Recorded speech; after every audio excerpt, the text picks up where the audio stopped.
year 2023-2024.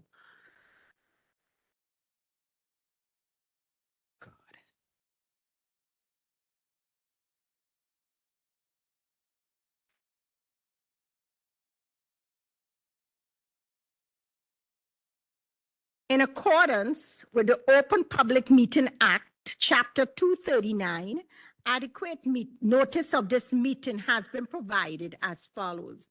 On January 10, 2023, notice was sent to the Home News Tribune, the Star Ledger, Union County Local Source, and the clerk of the municipality.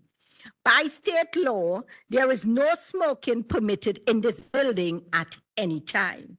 In addition to the listed items on this agenda, this Board of Education may discuss and act upon other items not specifically referred to herein, as is allowed at the regular scheduled monthly board meeting under the Sunshine Law. Roll call. Ms. Carrillo. Present. Ms. Cintron. Present. Mr. Dela Cruz. Present. Mrs. Fleming. Ms. Pino. Ms. Rosada Quesada. Ms. Thomas. Ms. Armstead. Present. Dr. Berghammer. Present.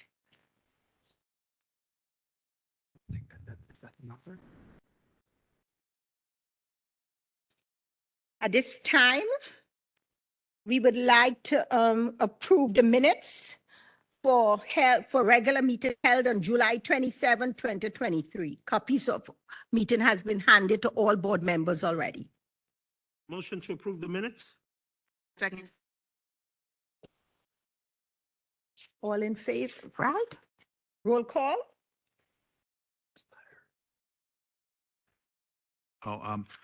Ms. Carrillo. Yes. Ms. Cintron. Yes. Mr. Dela Cruz. Yes. Ms. Rosada Quesada. Yes. Ms. Armstead Yes. and Dr. Berghammer. Yes. As you all know, this is one of the most favorite times for the meeting for me, hearing from the public. Members of the public desiring to make a public comment may come forward at this time. For those watching online, if you wish to make a comment or ask a question, please utilize the raise your hand feature on the online meeting platform. Please begin your comments by stating your name and address. Individuals are invited to speak on one topic at a time, and no individual will speak more than once until all individuals so desiring have spoken once. The public is reminded that to ensure the efficient and orderly operations of the meeting, members of the public will be limited to speaking on agenda items for 3 minutes.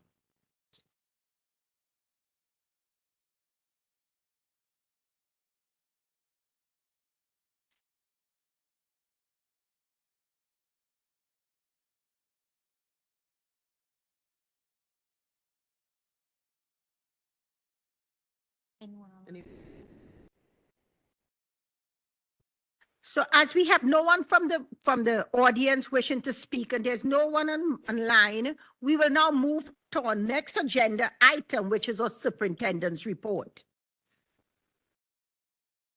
Thank you, Madam President. Good evening, everyone. Tonight on my report, I would like to welcome everyone for being here as we are ending our summer month and preparing for the school year. We're very excited for what is to come for 23-24. We are saddened to learn of some more retirements, but we are also thinking of it through a bittersweet lens that this is the time for some of our staff members to move on. So I'd like to publicly acknowledge the 3 staff members who are retiring, starting with Dave Boldock. He started in our district in 1995. And he started as a technology support person here, and he's been with us ever since. I've worked with Mr. Boldock in many capacities, but I think the best time we had together when he served as a DJ and I was just able to work the dance floor. So I'm more excited for all of the work that he has done in our district in the classroom with technology, and more importantly, outside of there to help with building community with our events. So, Mr. Boldock, we wish you an amazing retirement. Diane Kaleha, she was a part-time aide at school number 6, and she started in 2015. Ms. Kaleha has a very soft demeanor. We worked together over the years, and I wish you well, Ms. Kaleha. This is your time for you and your family. Lastly, we have a custodian, Mr. Robert Kreitzer. He also started in 1995, and he'll be retiring from school number 8 as the head custodian. I actually got a chance to see him yesterday as we were doing one of our building tours, and I thanked him for the meticulous way the building was set. It was beautified and nice and clean. And he said, I can only do what I can do. And I said, well, keep on doing what you're doing because the building is ready for the students. So we wish him well. So we thank all of our employees who are retiring for your passion and dedication to the Linden Public Schools District. I also like to thank all of our 12-month staff members. You know, 12 months mean that we work over the summer, and that entails our administrators, all of our secretaries, all of the members from our business department, from transportation to payroll to accounting, as well as benefits, to all of the members in the admin building, to our technology, maintenance, custodians, building principals, supervisors, everyone who has been here this summer in central registration, nurses who have come in, guidance counselors who've been preparing with schedules, as well as Mr. Oliveira and our newly appointed Assistant Superintendent of Support, Ms. Lewis. I want to say thank you for carrying us through this summer and helping us to prepare for next week. Dr. Berghammer and I, along with Mr. Serapilia and our supervisors for maintenance, have been walking around doing building tours. And I know she'll have more to say in her report. But again, as our buildings have been upgraded and we're preparing for our students, I want to say thank you for a job well done. We will continue with making our upgrades, but it was great for me to just get out and see what we're doing. And we also have a lot more on our social media, so please, you can look into that. As we prepare for our students and staff to return next week, our 10-month staffers are coming in on Tuesday. It is a full day of a building day where principals will be carrying out their first day presentation. And in the afternoon, teachers and support staff will be there to get their classrooms ready. And then on Wednesday, it's our first full day, our district professional learning day. And then we welcome back our students on Thursday. I have a welcome video that will be going live tomorrow, and it is just to recap and to reassure and to reinvigorate everyone to get ready for an amazing 23-24 school year. We've moved over to Genesis Parent Portal, so it is crucial that all of our parents have checked their emails. For our new parents to our district, your emails have been provided by Central Registration. You must sign on there. Everything is on our website to help you navigate with preparing for the school year. Returning parents, you received an email as well, and you still have the same access that you've had before. And if you're unable to get on, again, you can contact the school, and they will be able to help you navigate with that. Student schedules are live, they are ready, and more importantly, that is the way that we will be communicating with you about your child's progress with their report cards, their interim reports. You'll be able to see their days absent and their discipline record, more importantly, their academic journey. So please make sure that you're aware that that is the way that we communicate. Genesis is our student information system. So we encourage everyone to make sure that they are active and able to get on. As we continue with celebrations, as we start off the new year, for the school academic year, Spanish Heritage Month is coming up. It starts September 15th through October 15th. So the schools will be recognizing another one of our cultures during this time. We're very excited. Our Spanish population is considered our highest student ethnicity population in our district, and it just gives us another opportunity to learn and grow together. So get ready. I'll be visiting the schools for those celebrations. So before I turn over, I have to give presentations this evening. I'll be presenting on the New Jersey Graduation Proficiency Assessment.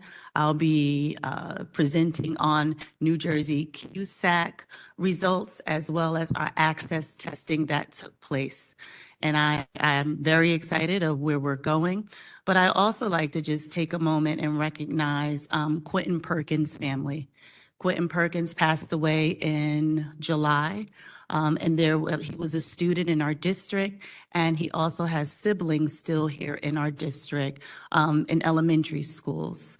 And I know that his passing and his family, we've reached out to the family to offer our condolences, but we wanted to just take a moment and say, whether past or present, our students matter, and may Quentin Perkins rest in peace.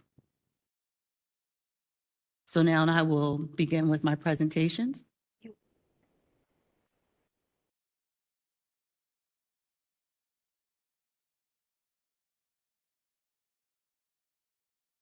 But Dr. Berghammer, you just did make a point too, because I didn't touch on this. Our new staff orientation was this week, and so shout out to any of our new staff members. Is anyone here in the audience who attended new staff orientation? All right. Okay. There you go. Welcome. Good to see you again. And for those of you that are online, we had 3 days, 2.5 days of new staff orientation. And before I left on the third day, we did have a moment to find out how everyone was feeling. And we did receive some great responses that in words such as they felt like they were part of a community.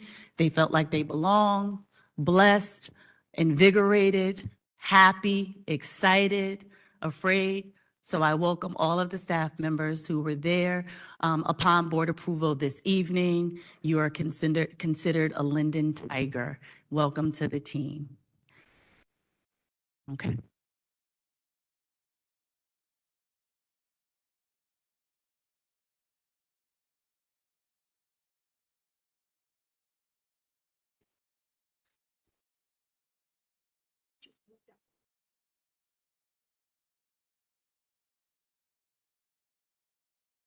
Thank you.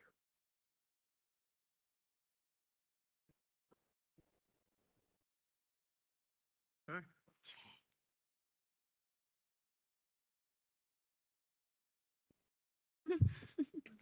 She said, "What rooms do I come here?" I was like, "Can we sit over there?" Are we all going? I think I'm good seats. Oh, We- right. you can- Keep carrying around. I can see. Okay. Good seeing you right here. Hey, Cheryl. Oh, no, Who I are you? can't see. I'm blind. I need glasses.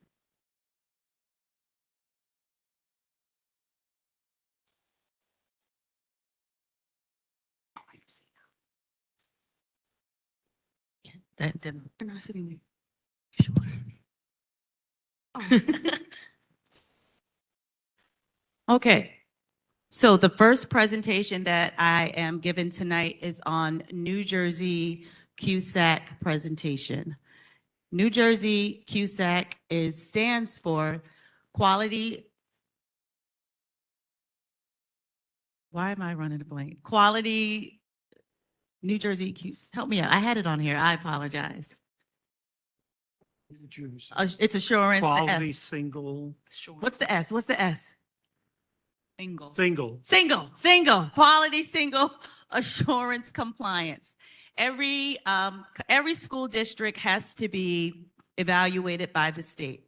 So we have our county superintendent office where I am considered the chief school administrator, and that our goal is to make sure that our district is in compliance with all of the regulations that come down from the state.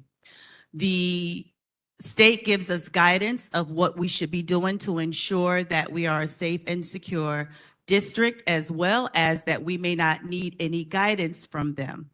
They evaluate us in 5 different areas, and I am pleased to say that we got our results back yesterday on the 17th, and I have 60 days to present the results, and so here I am today, and I am pleased to say that we passed New Jersey CUSAC for this school year.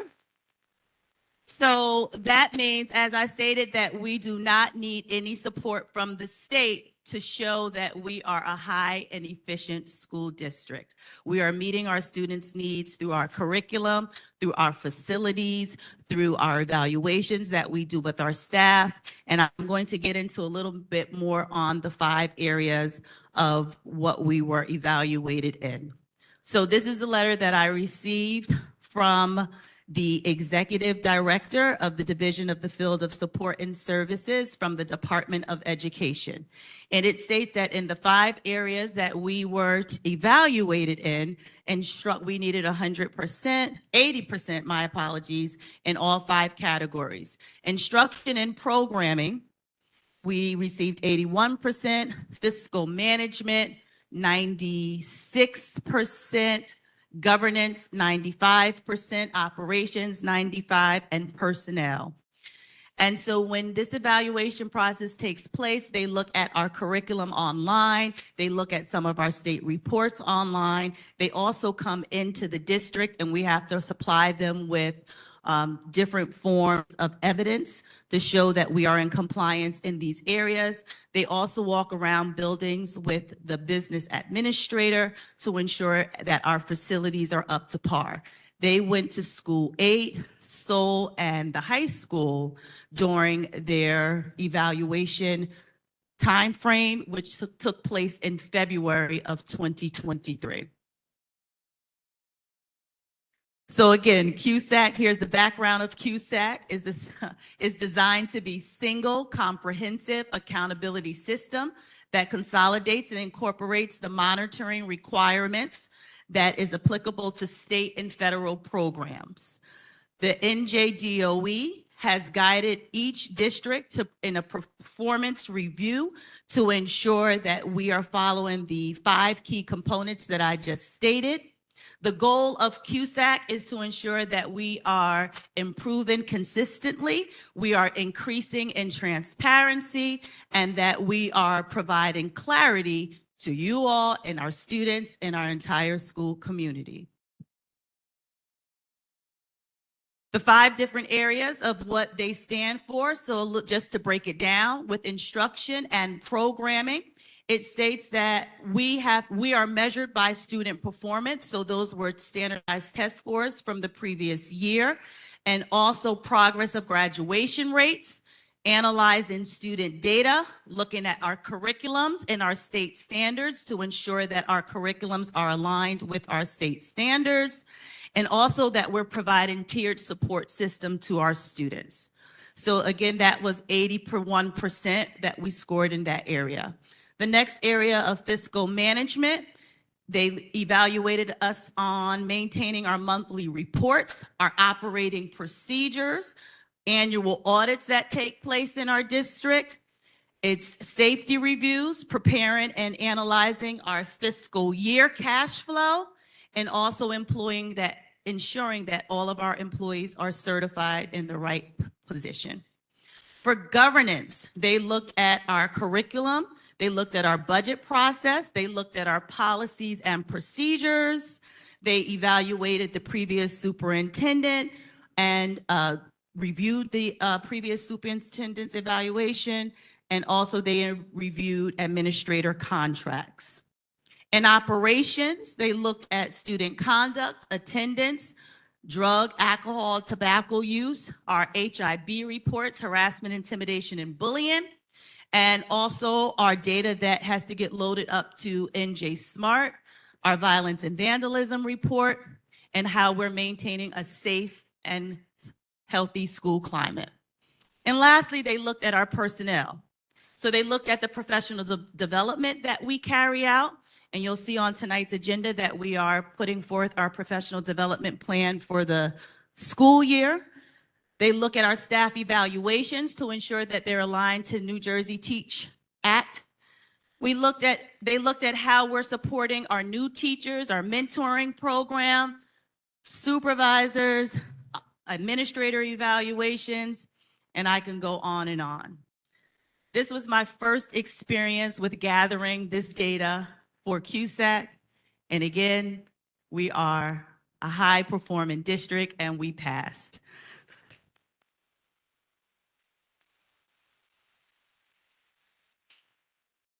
That means that we have 3 years in this status, and then CUSAC will be coming back out again to evaluate us in the next 3 years.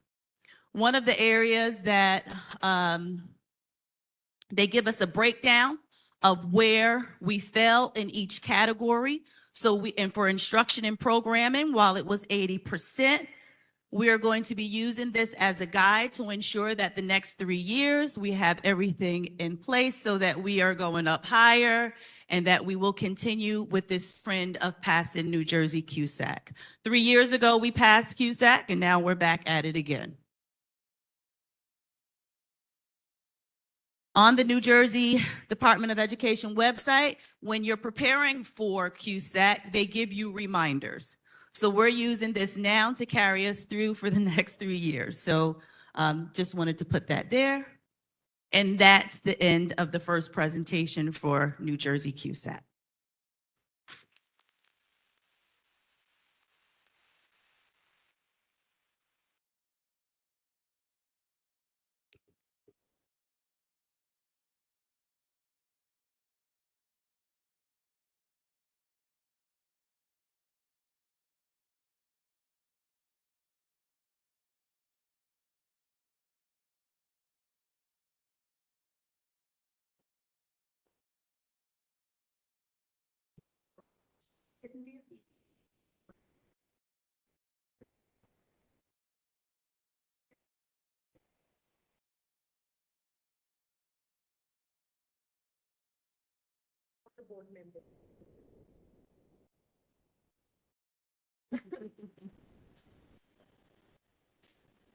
All right.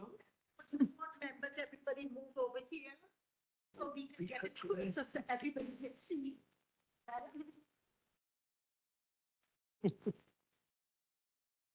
Any questions?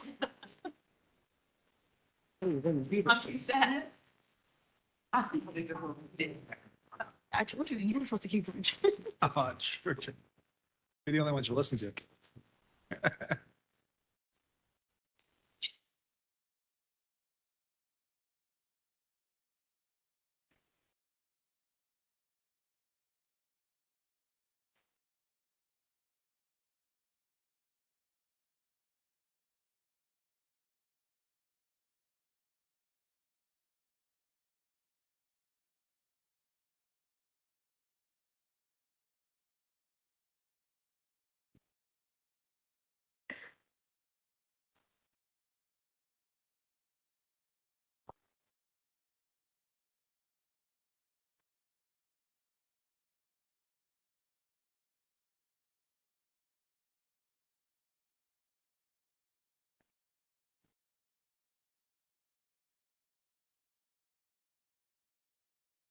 No, I didn't want to.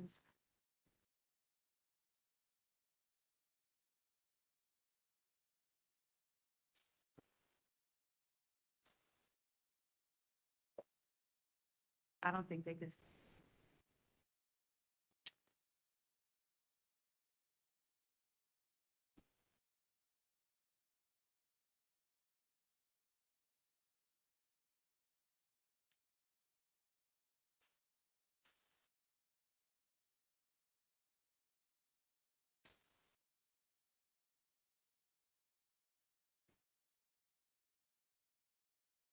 The podium in your way.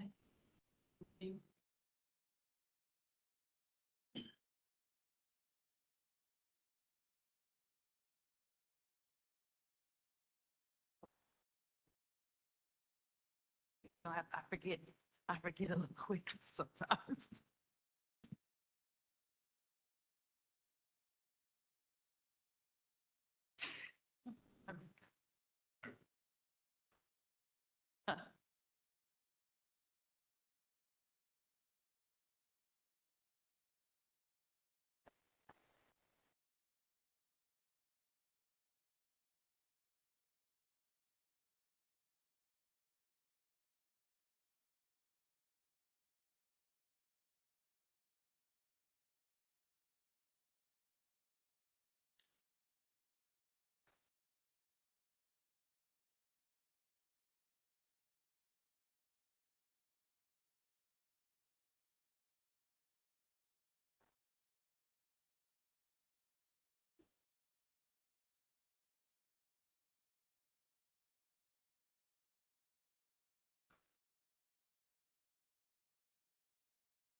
Thank you.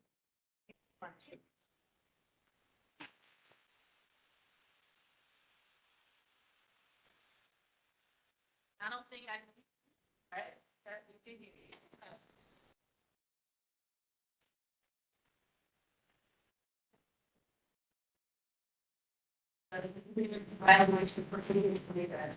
Each year, our 11th graders have taken this graduation assessment, and those are in line to let us know where we are going and what else we need to do. From the assessment, students have an opportunity to get other measures as graduation. The goal is that every student must pass graduation assessment. So that they will differ before the students in 12th grade. All of our students will be like that. I also put on this presentation, the website, under the Department of Education, because we provide a lot of information to students and, again, such as, what students can do to grow in their education, really also provide information for, our creative students, for the level students, and you'll see that, as I go. So what is the New Jersey graduation test? It measures the extent of whether the students are graduating, they're able to graduate, and they are proficient in English language arts and mathematics. The graduation readiness is reported separately for each content component. The component is aligned to 10 standards. The mathematics component includes algebra and geometry. And students with disabilities states that they are not eligible for the alternate assessment that I have been running at. They have to take a graduation assessment. On May 3rd, the State Board of Education approved the graduation ready cut score, and the cut score goes from, well, the score goes from 650 to 850. The cut score is 725. Students need to pass over 725. This score was rated higher than it was in previous years, and so when you see the results, you will see that there is a gap, there's a lower rate, but again, please keep it in mind. It will look different as we go through the upcoming school year. The recommended score aligns with the statutory requirements for graduate proficiency assessment measures, the core skills that students need, and also the ready to graduate. So we will start with 2-year results in language arts. It's showing that the state score is blue and Linden is red. And so as you can see that the state score went up 80%, we went up 7.9%. And while we are not at the state score, I want you to look at the native growth. All right.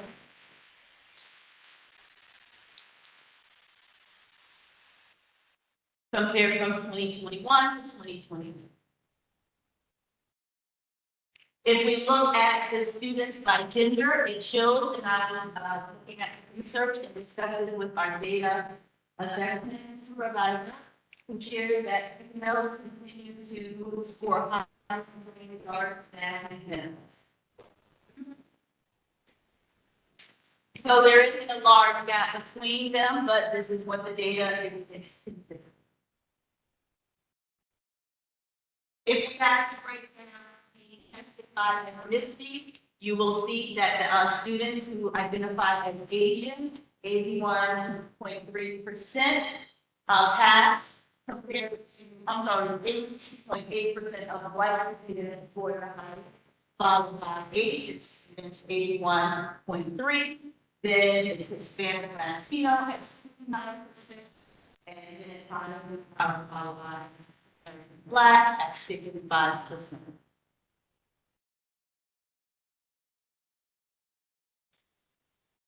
If we were looking from IEP to non-students with IEP, again, if the students from IEP did not take this test, then they have to take this test if they did not have been fulfilled. So this one is normal for students with IEP to be at 32% compared to non-IEP students. But again, I'll move the slide and share some things that are going to be all population. If we look at the data by lunch,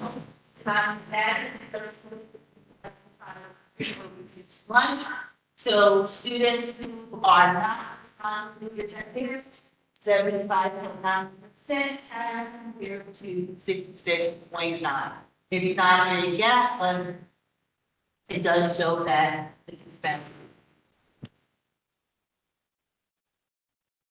When we move on to that, remember again, the state is blue and is red.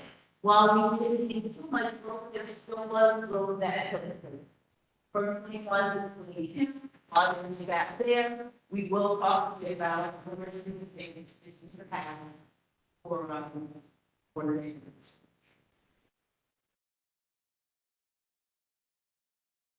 For math by gender, okay, so the male scored 51% higher, female at 49%. Again, it was pretty close for the arts to now.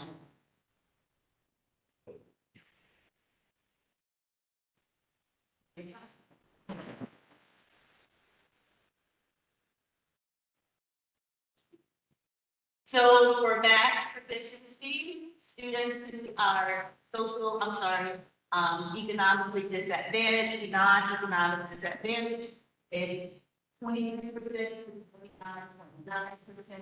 So that you can see that that is not high as well, but it is still high in students who are identified as students with IEP, 2.7% pass compared to 30.8% who do not have IEP.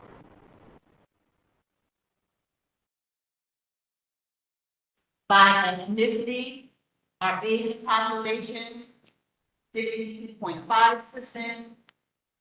Our white population, 34.4%.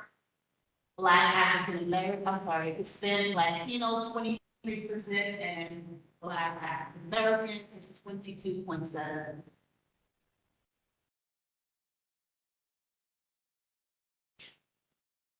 So what part of this? The state also offers that. So it's just okay. So I have four students who just go right to the last one.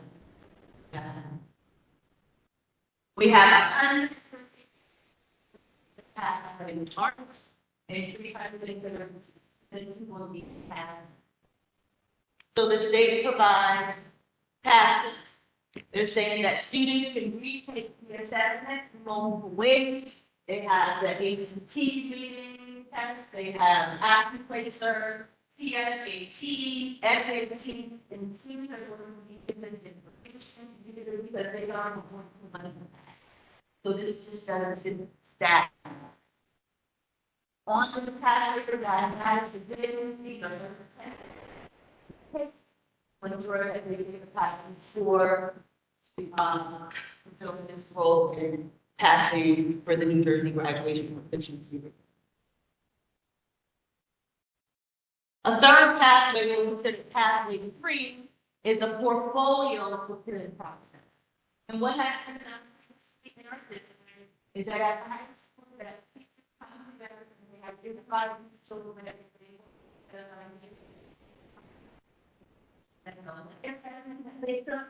and then they learn that they have to take what we call a constructed response path.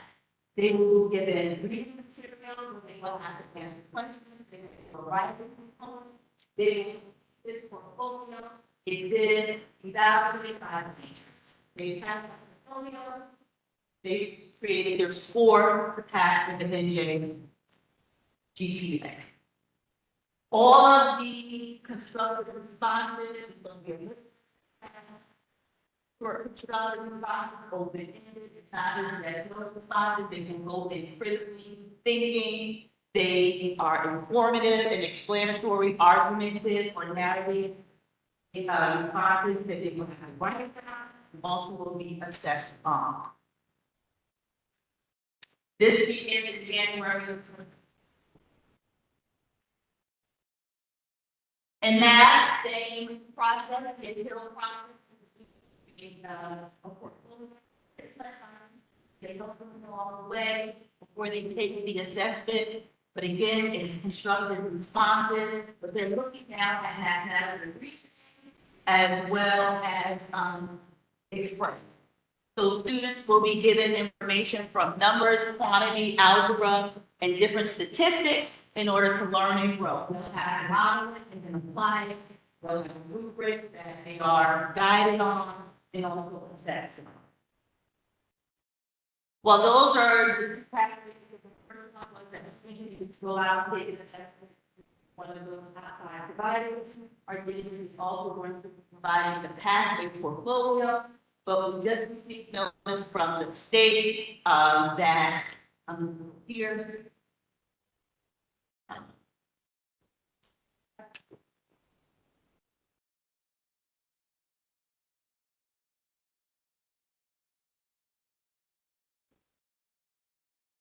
Is that we are data to all our students over year. This is the first year that our for the state is allowed to have. So now we have the local programming in place now in October 10th to help all of these students. It is not optional, they will have to take the assessment. Again, if they don't pass this way, they don't have another pathway that they can go on. From the beginning, I said, it's think about it,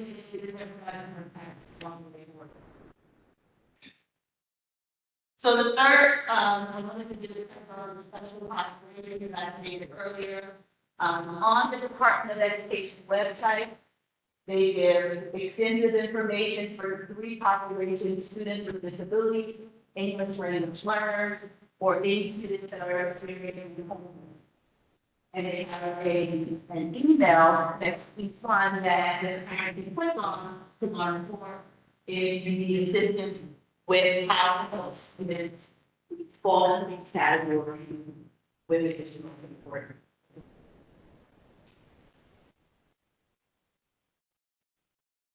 So again, this is the data that shows how many students in ELA and math will be taking with them. And that is New Jersey.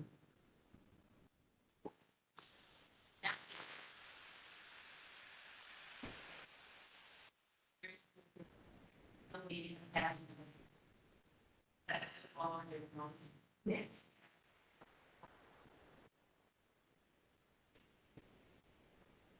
Because this is here that I showed earlier, when the school, and then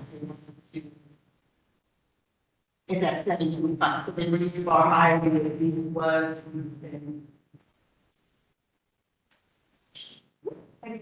when teachers be calling students parents, like, if they don't, they say, right. students have they say, so when How do they do it? So they're like kindergarten.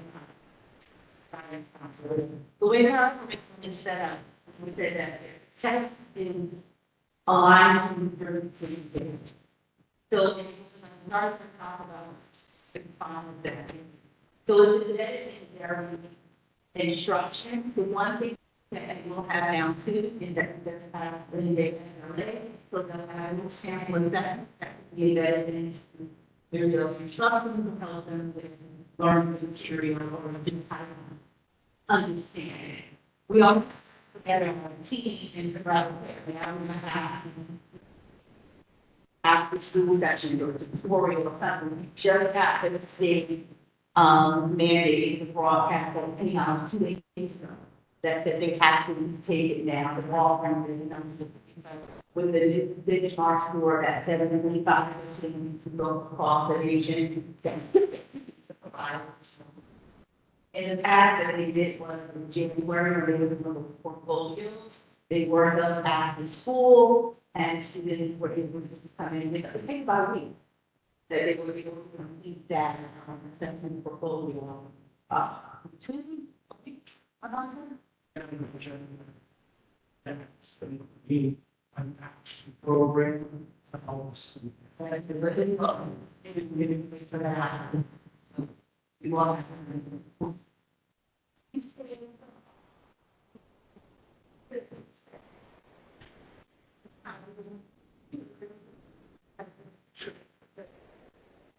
No additional item that is added that we're asking permission to create the program to help us see. So it's going to be a different program as well. And it's 3:30 it's really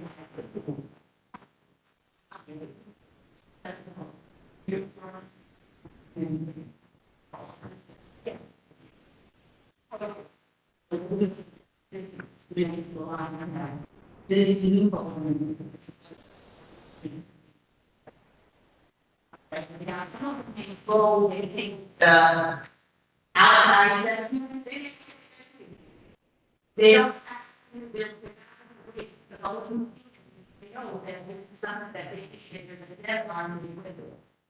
they incorporated that we retest something like that.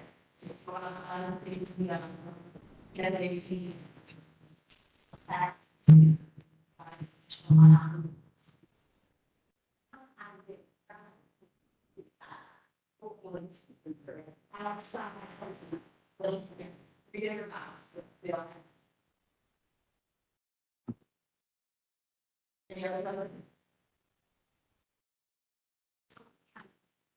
There's a retaking number from 316, and there's other requirements, you know, let's say you have had these things for this return around.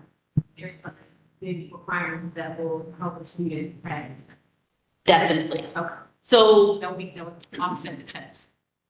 Originally, it was the pathway 2 and pathway 3 that was always available for students, up until 2023. All right, we're all came up 2 days ago from the day saying that this is what we have to do. So.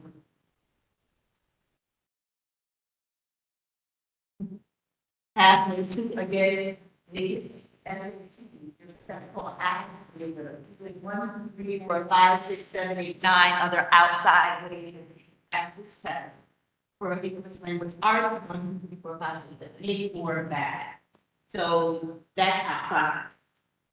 And then the other way is portfolio assessment that we start in January, that we offer. And then the third one again, now the second option.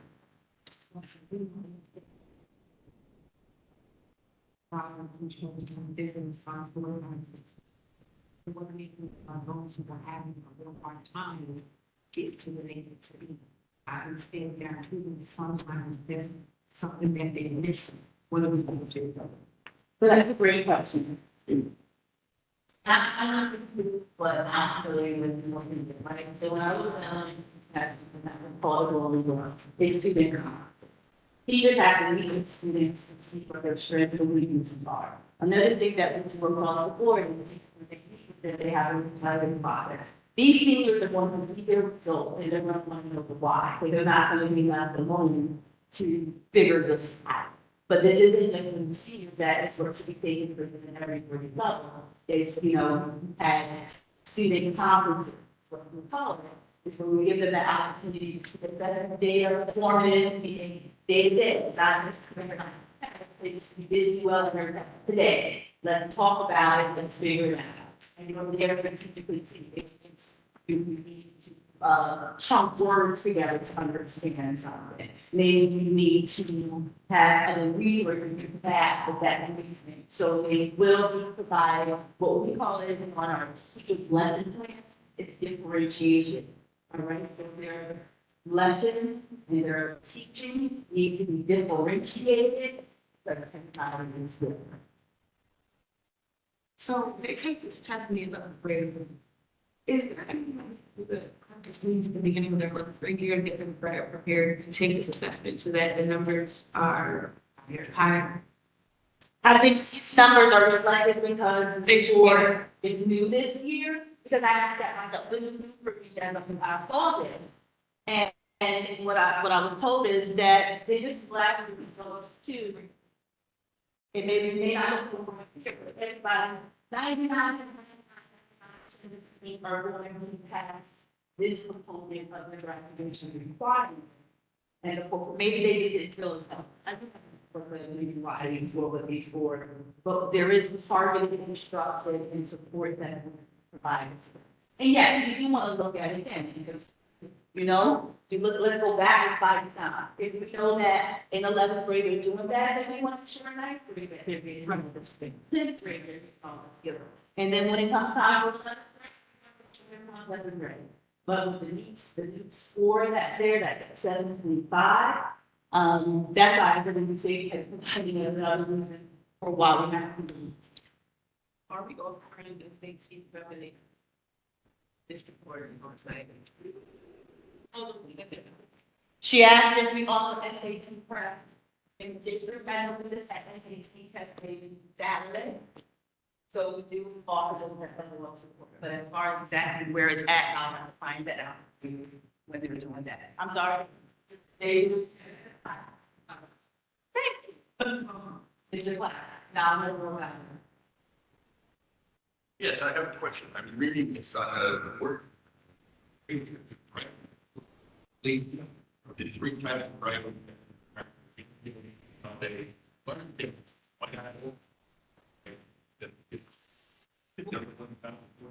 They did part of the portfolio assessment that they're going to have to write about. So while they're using the Jersey Learning Standards, that's available to all, that all states have. So a student will have to write the portfolio, like, and there's a spread that shows you exactly what they have to do. I didn't put that up there. But let's say I want to write a category and informative explanatory. That's just one piece of the portfolio. They still have reading and writing here as well. So it's a week-long process that I think it's about 5 or 6 different things that they're going to eventually come together and get that. That's how it is for all of our writing. That you have 3 different types, and they're exposed to all 3. All right? So yeah, they are exposed, they're taught, but then in this is what we call it a choice. Right? You give them an opportunity. I can't tell you that you have to do that, and you have to do it. You get it, and when you take ownership of that, then we hope that your creative juices come out.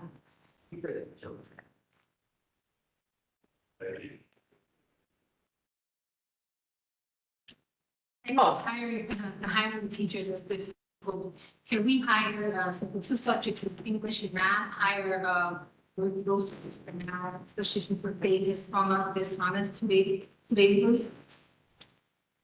When you say hire, so we will be offering, and what they've always did in the high school is have an after-school component where teachers in the district, they sign up to teach these students to help them along the way. And this goes back to the other question too, to give them the support. Now you're asking me of hiring more teachers for English language art. We hire teachers based off of our student enrollment. And So we want to make sure our English language arts classes are covered by certified teachers to ensure there's been a teacher shortage around, but we've been hiring a lot, and you'll see on the agenda this evening too. But that is a question outside of the normal day. We are going to be having to provide additional support, and that will be by certified teachers. So we have to reach out to them. They'll apply for the position. It'll be on the agenda, but that is another layer. Okay, and my last presentation is on our access testing.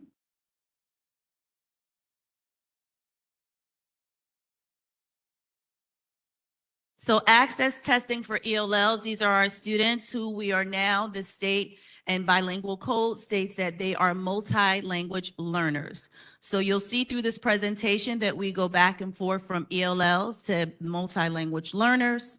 And this state is a comprehension and communication assessment that all students who are identified with getting ELL support, that they have to take this test. Ms. Arlene is our supervisor for bilingual and ESL, and she'll come up and share some proposed actions after I give the data of the students' assessment when they took the test last year. So what does Access Test stand for? It's a secure, large-scale English language proficiency assessment. 100% of the students identified as ESL take this assessment. This assessment is provided to kindergarten through 12th graders. And the goal of it is to help school districts monitor students' language development if they are identified as an English language multi-language learner. We also look at students' individualized progress. The goal is for students to exit the ELL program. And so with this assessment, it forms for program expansion and revisions. The students are tested on their comprehension and listening skills. And within that, they're looking at their literacy, how they're reading, their oral language, their reading, their speaking, reading, and writing. So when the students are assessed, they are assessed on 6 different levels. And it goes from lower to up. So for example, on an entering level, that's a student who's really not speaking any of the English language. And they are using social language, cues, pictures, graphics to understand how to communicate. The second level is beginning, is where a student may have some social English and some academic language that they understand that when you're saying in math that addition is an academic language term, they may understand that, and they're able to communicate that. They also may have some visuals and graphic support. Third is we have students who's been here and now they have some English with some academic language as well as graphic support. Students who are on the expanding level, they know and they use social English and specific and technical academic language. Bridging is level 5. Students use social and academic language, and it's compared to other students, peers that are not identified as ELLs.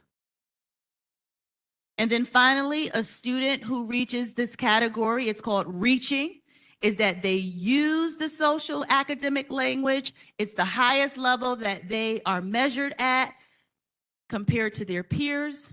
And this, once they get to this level, they are exiting the program for ELLs. So the way that the data shows for our students who were tested this year, it's by grade level. So what I'm going to focus on kindergarten right now, because 59% of those kindergartners, think about 5-year-olds who came into our district, identified as an ELL, they're on level 1. They need more exposure to the language. And as you can see, 59%, 20%, a small number, it's less than 10% of those students in kindergarten who are on the highest level. So entering, emerging, developing, expanding, bridging, and reaching. But then you can see on this graph, a student that's in 12th grade, 17% of them, they come in, maybe developing, but then 11% are at the expanding category. A lot of our students, if you look at the red, which shows that they are emerging, and if I went back again here, emerging is level 2, and that's beginning, and they're using some social skills. What drew to my attention here that I'd like to bring to yours is look at our 8th graders.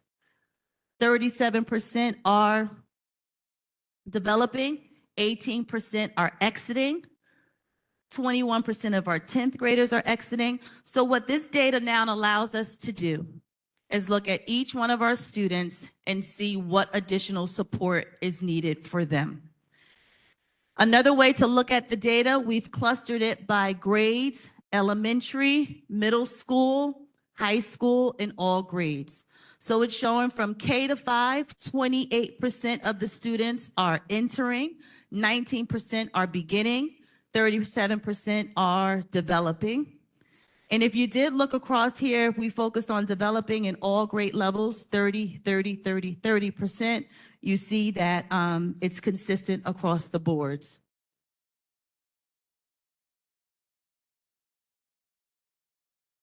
If we look at the data by gender, we see that female versus male, and it's pretty equal in regards to 16% to 19% are entering developing compared to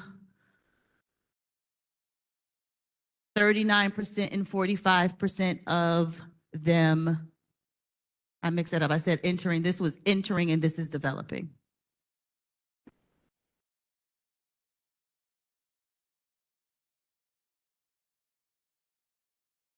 Achievement by race. So our Asian population, Black population, Hispanic, and multiple languages, and our white population of students entering in 50%, 47%, 39%, and 55% is, again, normal for, that's the Black race that they are at developing compared to like the Asian 13, there's 0 for there, and it varies. Any questions on this slide about the subgroups? I know. I would like to draw your attention to from 2022 to 2023, they were compared. Now, when they took the test, they were broken down by the comprehension, listening, literacy, language, reading, speaking, that we've made growth. Last year, 22% compared to 36% in comprehension. They comprehended the material. When they had to do the listening component and understand the information, 38% last year compared to 56% this year. Literacy, it was 0% to 10%. You see the growth. Oral language, 12 to 23. Reading, 16 to 22. Speaking was consistent. Writing, students writing, those narrative tasks, or whatever choice they made, we saw growth from 1% to 8%.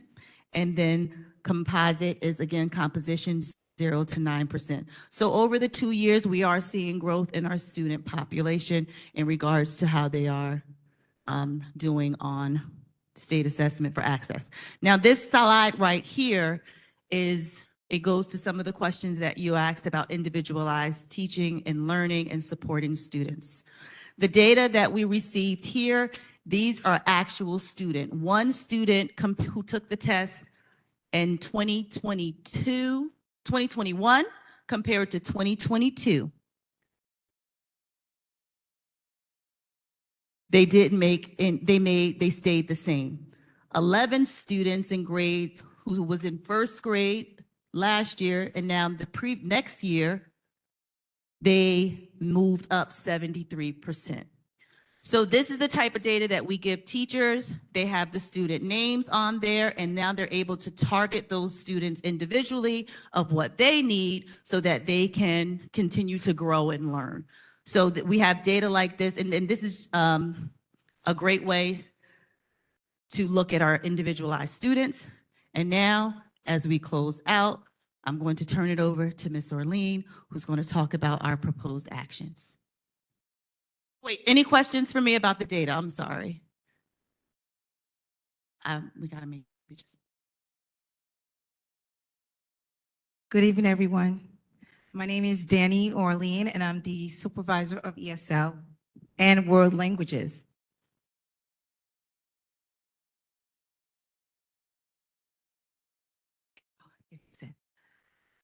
Okay, I'm going to first start with my first day on the job.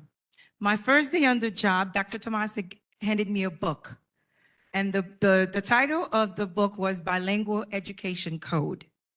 So he told me everything you need to know about bilingual education is right here in this book. Consider it your Bible. Take it home, read it, and learn it, and you'll be okay. But there was only one problem.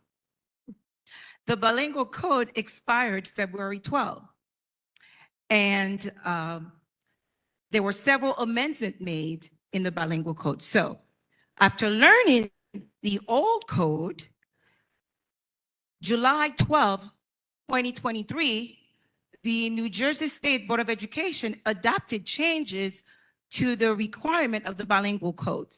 So I was now charged with the task.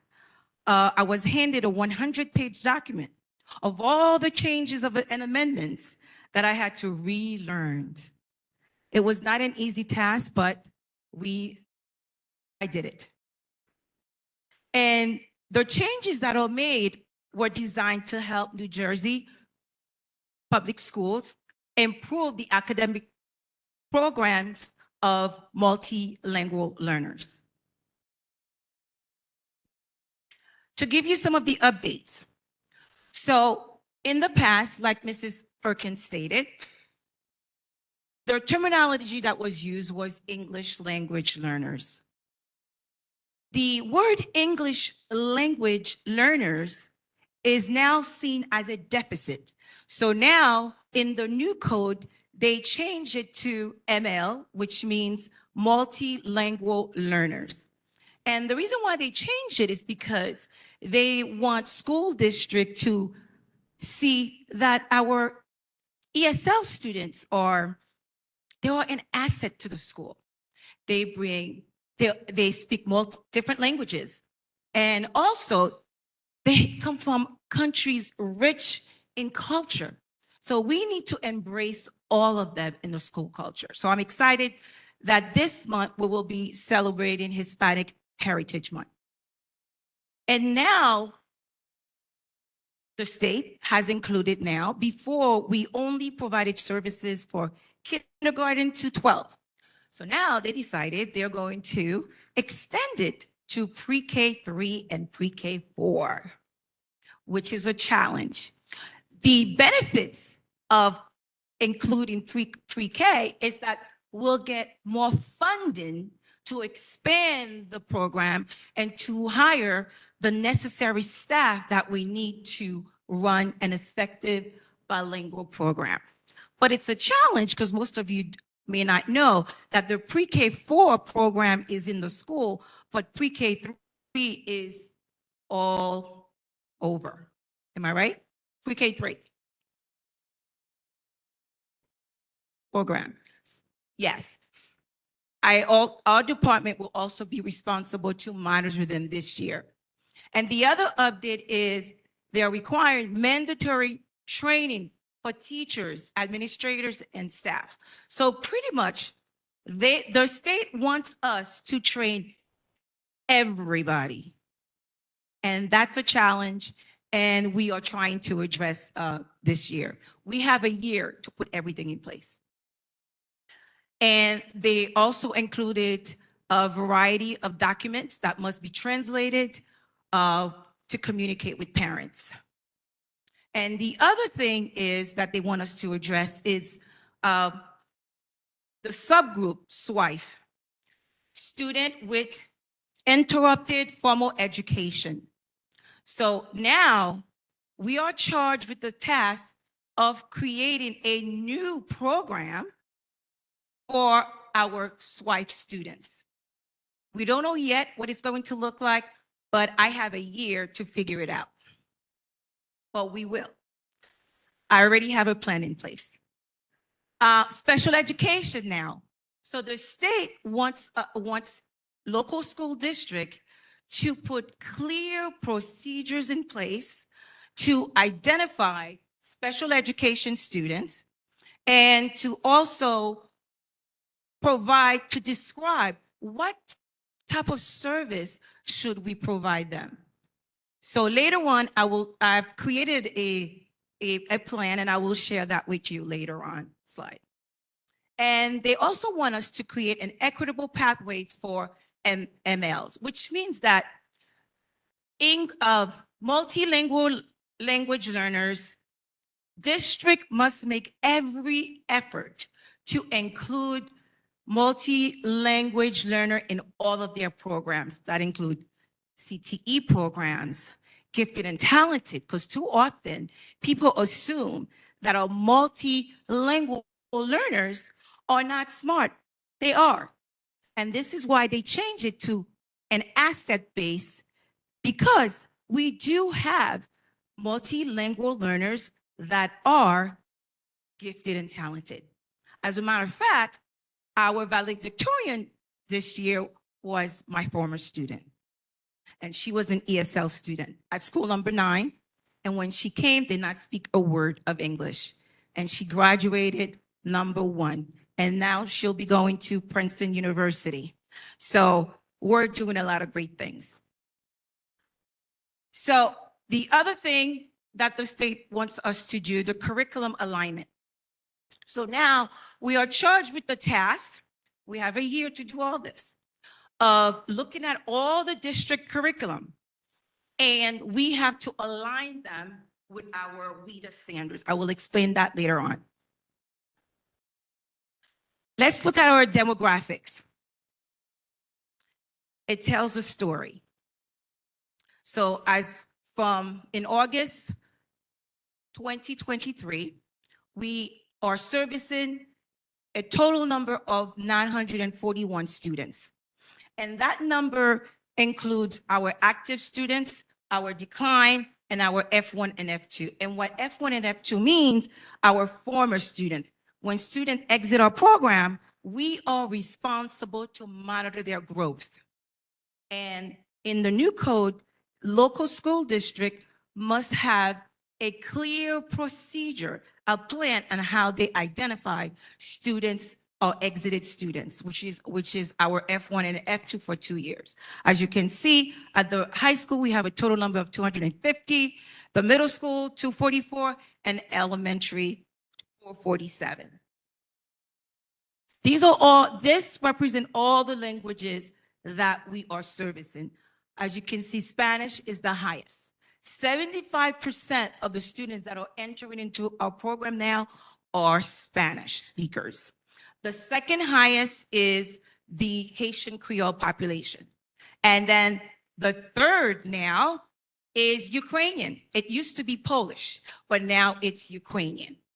So now those languages are very important because it drives our program. So school district must put in place a special program. It used to be called the alternative program. In the new code, it's now called language instruction educational program. So we are charged with the task by looking at all the languages. And now, in addition to providing ESL, we also have to provide a special program for all these for the Spanish population, for the Haitian Creole population, and for the Ukrainian population. Anybody have any questions before I move on? Yes.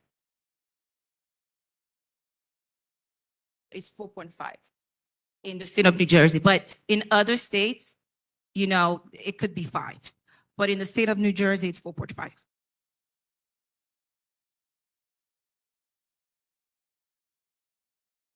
Oh, I will explain that later on. Yeah, but this is what drives our program. I will be talking about the program, but it's the languages that helps us decide what type of program we should have. Okay, as you can see, the student growth population of our ML.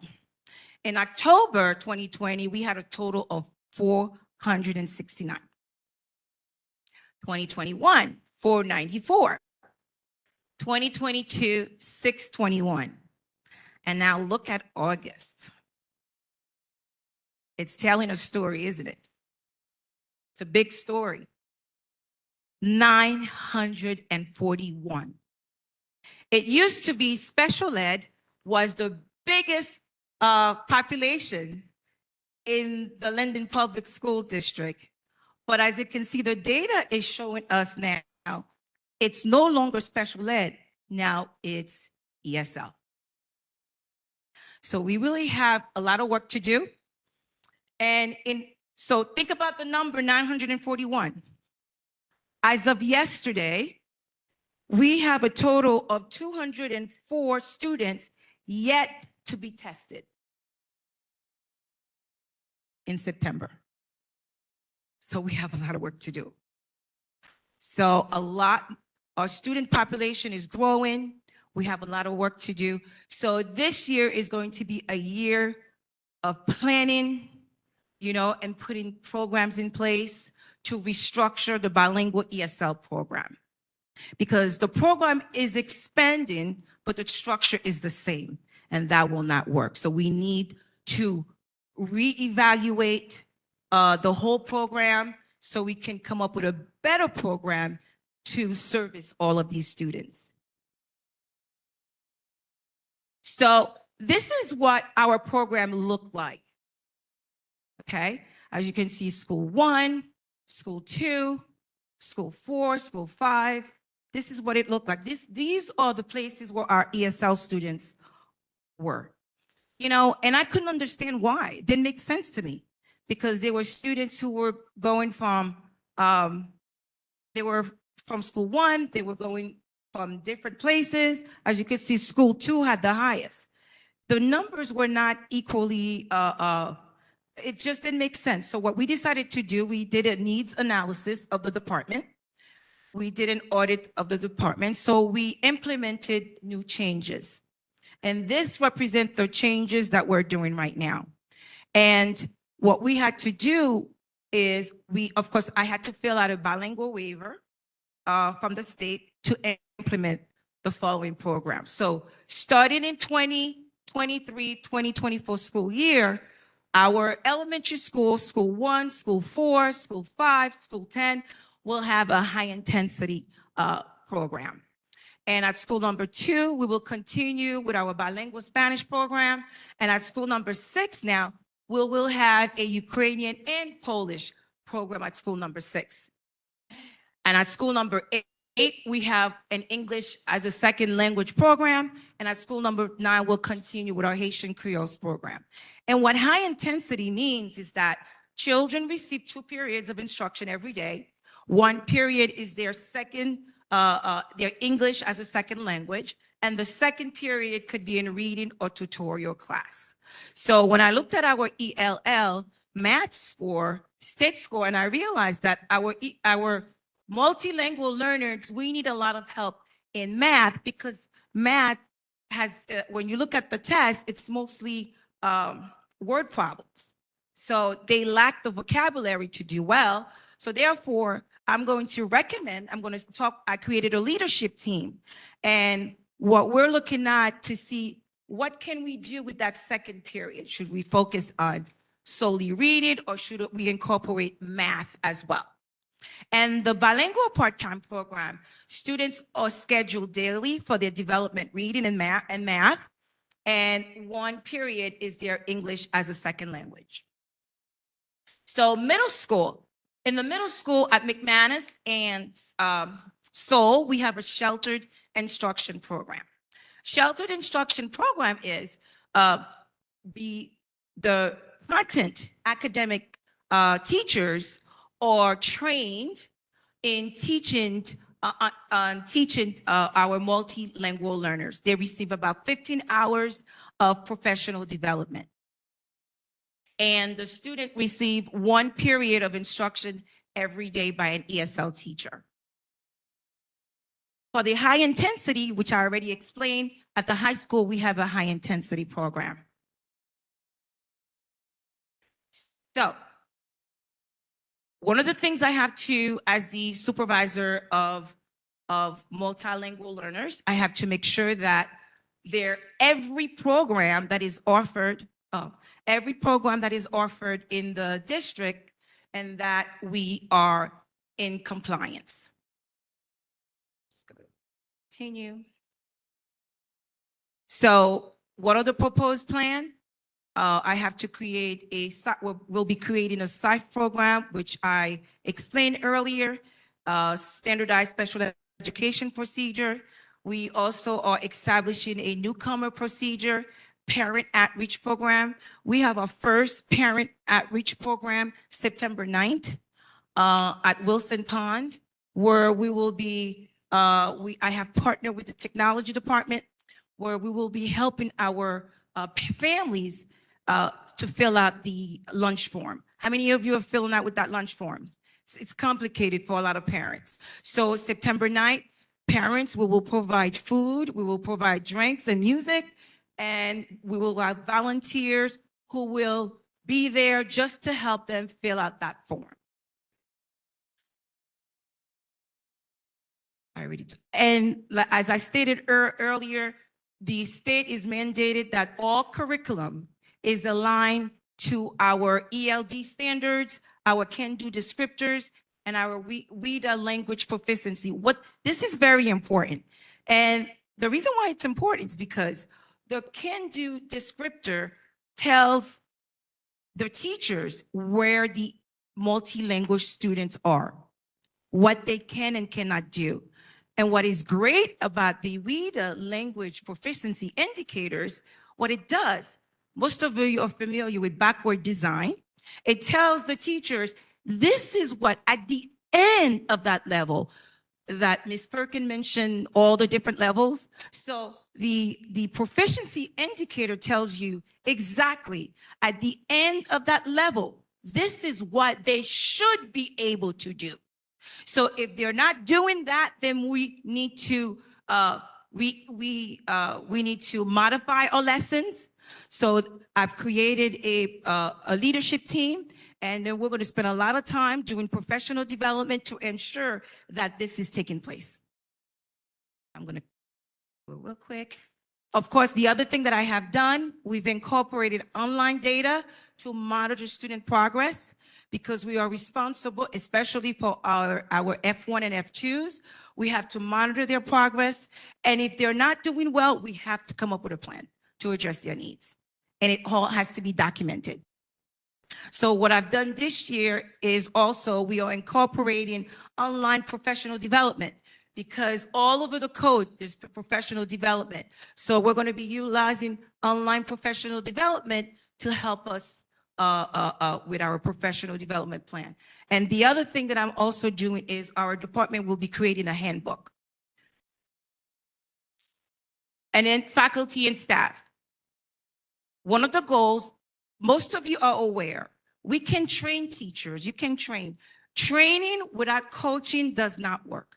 It doesn't work, because our teachers become frustrated because they get that training for a couple hours, and after that, they're left on their own. And it's not easy to teach multilingual learners. So one of the things hopefully we'll get new funding. As you recall, I stated pre-K will be included into the account, which will give us more funding, more money.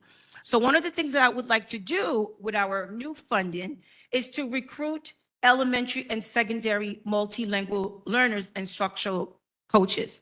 And they will be responsible to support teachers of multilingual learners. I'm referring to the academic content teachers, to model lesson and to create leveled material, to even co-teach with the classroom teacher, to provide targeted intervention for MLs, to plan and provide state-mandated professional development and academic content teachers. Because in the code, there are a lot of mandates for professional development. Our teachers are teaching. They cannot teach and provide professional development at the same time. So we need to come up with a plan. And the number two is there's a new broadcast that came out yesterday in which the state wants the local school district to make every effort to create bilingual program. And especially that our numbers are most 75% is Spanish, and our district is becoming a multilingual district. So we really need to look into that. I will be exploring that. And the other thing is, here are some of the challenges that we're facing today. As you can see, the numbers from 2020 and the numbers from 2023 our population has skyrocketed, and it shows no stopping because we have over 200 students that need to be screened in September. Our challenges increase population, new language instruction program for pre-K 3 and pre-K 4, a new program for SWIFE that we district are required to now put in place. New language instructional procedures for special education. What I have done to address that, I created a language proficiency team. And when students with special ed are referred to our program, the first point of contact will be the language proficiency team, will be evaluating their 504 and IEP plan and to come up with a plan before students are screened for ESL. And then the other challenge, we've expanded the program now to service 11 school. As you can see, the oversight is big, a lot of oversight. And also the other one is increased professional development for support staff, teachers, and administrators. And also the state wants us to create a pathway for the seal of biliteracy. And one of my I'm proposing that we, with the new funding that we get, to create a supervisor of ESL and world languages for pre-K to 5 and secondary supervisor of ESL and world language from 6 to 12, because our numbers is growing and we have to do whatever it needs to meet the needs of our multilingual learners. Do you have any questions? Students with interrupted formal education. These are the students that come into our district with no formal education whatsoever. So they can be in the 9th grade and they are performing at a kindergarten level. So now the state wants us, we have to have a program for that. We don't know what it's going to look like, but I have to put something in place. Any more questions? Yes. No. No.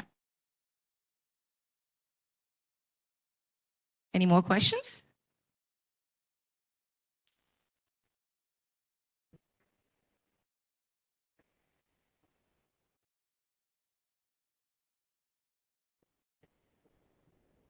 They only give us a year to put it all together. And right now, I'm the only person and the secretary that I share right now. But we're going to have to put a plan in place to address all of this. Yes.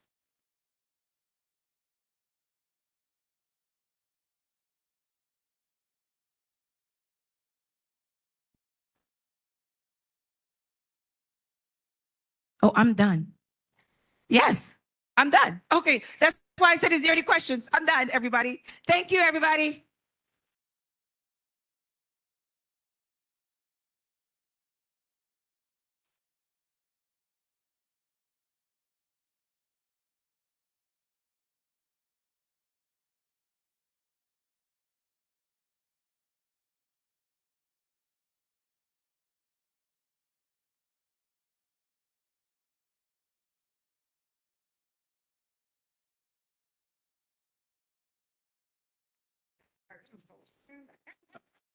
Juncture. It's true. That's where the it's from. That's the south of you too. No. Please. Amari, you need to tell them, no, we need to say that. They're trying to keep these. Trying to keep these comments short. Sorry, Karen. No, we're talking about the board. So much. Stories after. You know what I'm saying? Brianna, did you leave this for me? Thank you. I was actually saying we should have had coffee here tonight. Joe, you came on tea today? Oh, I forgot your IC today. Thank you, Ms. Arlene, and that concludes the superintendent's report.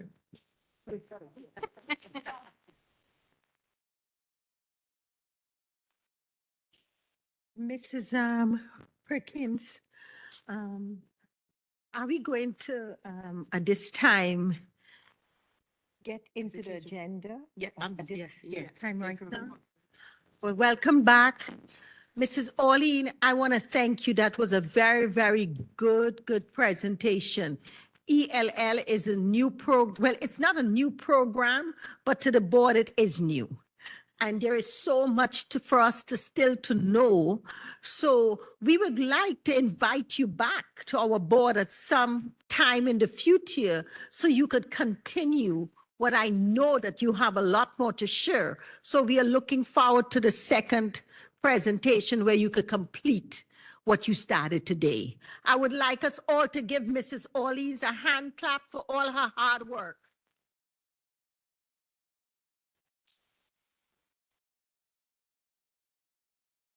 So the next part of our presentation right now, oh Lord, I mean our meeting. We're gonna go to our attorney's report. Thank you. I have two items that I'm recommending that the board approve tonight. Both are settlement agreements that we've already discussed. And each agreement will allow us to amicably and efficiently resolve legal disputes on terms that are favorable to the district.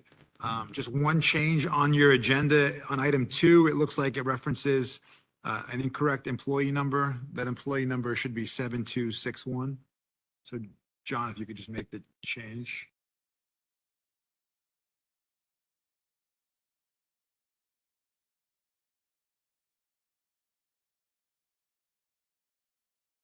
Which one, the attorney's report?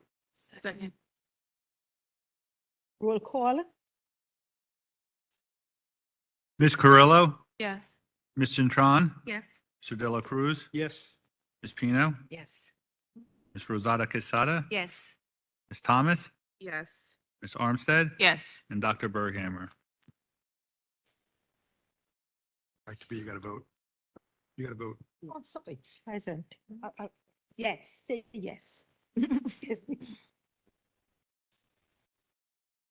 Our next agenda item is our education report. Education Committee, upon recommendation of Superintendent of Schools and Assistant Superintendent, presents the following motion to the Linden Board of Education for approval. I approve item 1 through 38. Can I get a second, please? Second. Roll call. Questions? Oh, sorry. Any questions? I have a question. Can we speak to the items that were added to the agenda 36 through 38? Yes.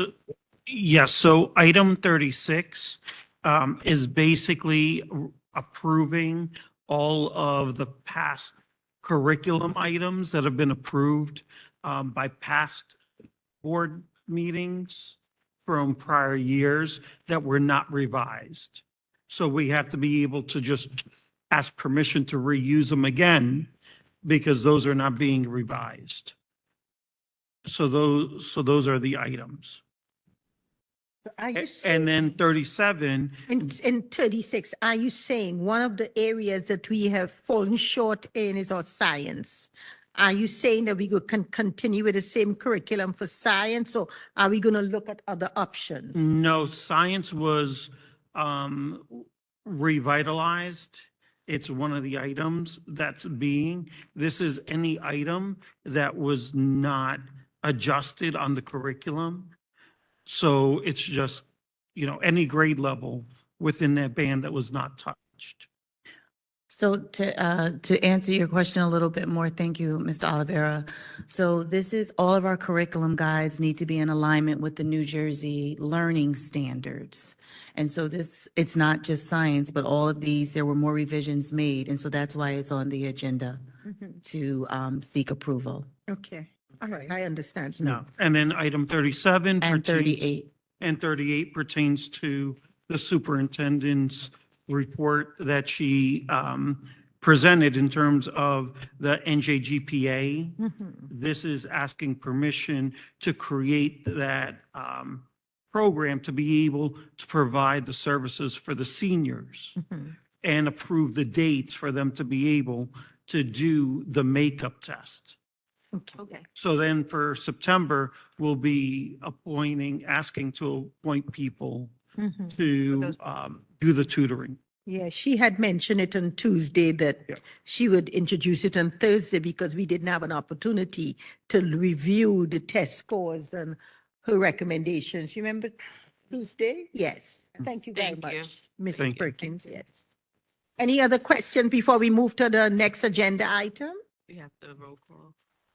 All right, roll call? Ms. Carrillo, Yes. Ms. Cintron, Yes. Mr. Dela Cruz, Yes. Ms. Pino, Yes. Ms. Rosada Quesada, Yes. Ms. Thomas, Yes. Ms. Armstead, Yes. and Dr. Berghammer. Yes. Motion passed.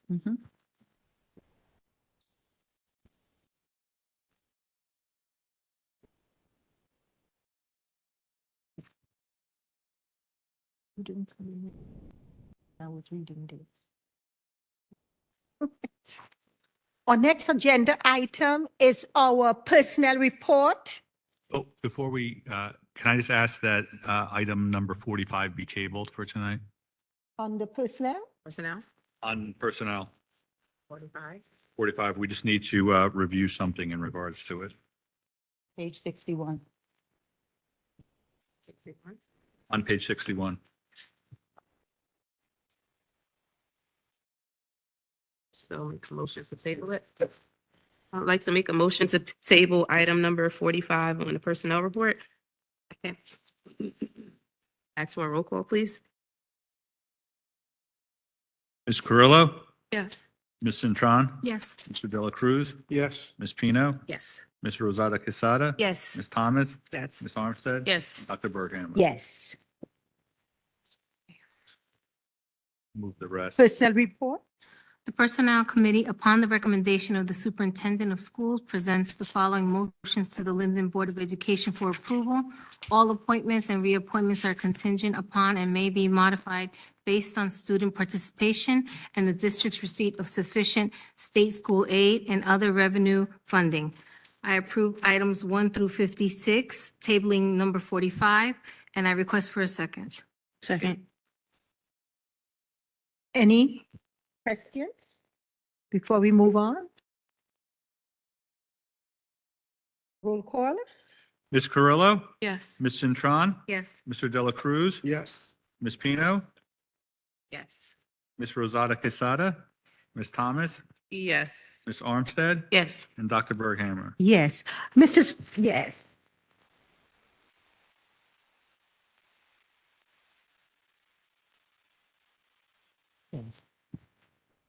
Now, Mrs. Perkins, we have some amazing people in our audience.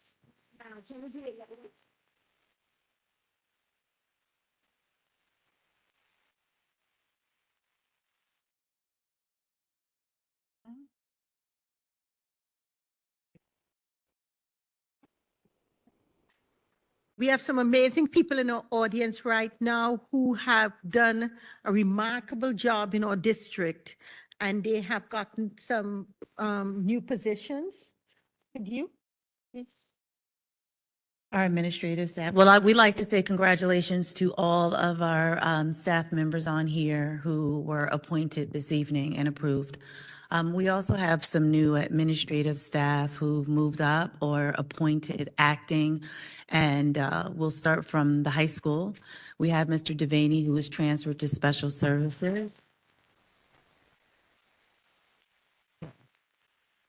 Mr. Devaney, I would love to hear from you. I'm sure this board would love to hear from you. Yes.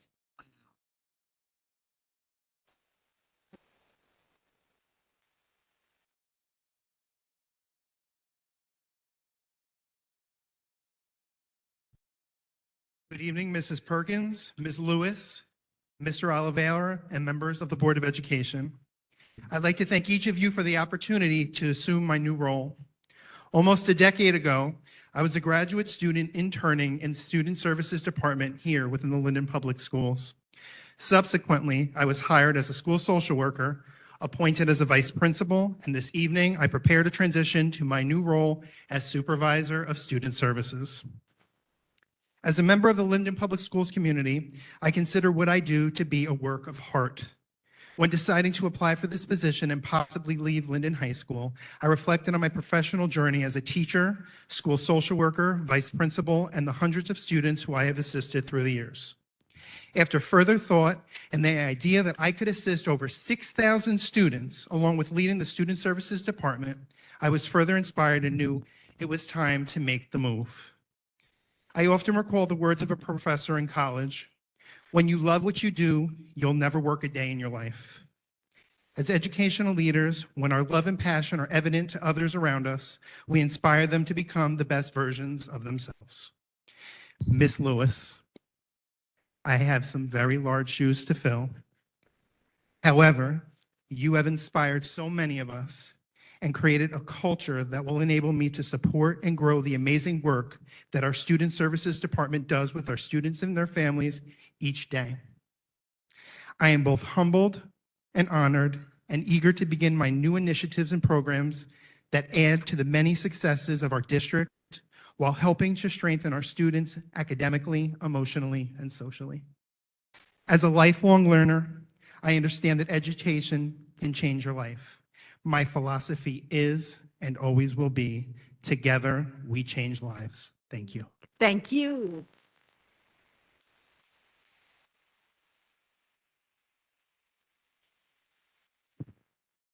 One of the reasons why I like one of the reasons why I like to hear from our employees is because it's another way of knowing and who you are. And I want to hear more from you and the type of person you are. And I'm so excited that you have this job because I know you would add value to the life of each and every one of our students. Thank you.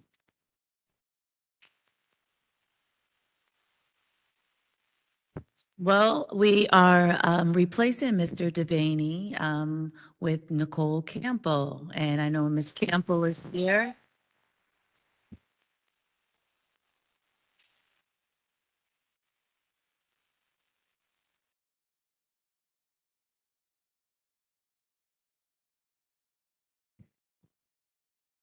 Good evening. I just wanted to take a minute to say how deeply appreciative and excited I am to stand before you today to accept the position of Vice Principal at Linden High School. This moment represents not only a significant milestone in my career, but a personal commitment to the growth and success of our district. I want to express my gratitude to Mrs. Perkins, Ms. Lewis, Mr. Oliveira, and the school board members, and Mr. Kuntz for entrusting me with this vital role. I have been an educator in Linden for 12 years, from substitute to paraprofessional to teacher and now vice principal. Linden has allowed me to flourish in so many ways, always pushing me out of my comfort zone to better myself for our children. I would not have been able to accomplish any of these roles without the constant support from my mentors. One of them is here, Ms. Long, colleagues, friends, and family, especially my father and brother. Your wisdom and encouragement has been instrumental in shaping my career and who I am today. Throughout my professional career, I have always made it my personal goal to foster positive relationships with our students because they are truly amazing and valuable. I promise to continue that goal while promoting excellence and positive change in everything that I do. Again, I thank you for your support and trust and look forward to collaborating with all of you in achieving our goals. Have a great night.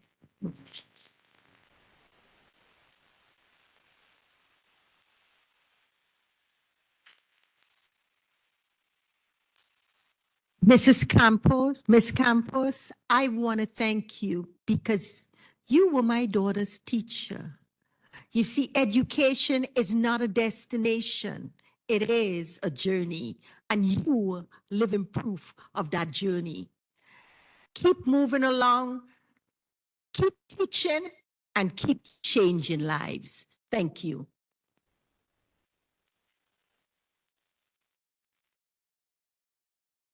We also have with us this evening, I'd like to say welcome again to the Linden Public Schools District. We have Miss Maria Rivera, who will also be serving as the vice principal at Linden High School.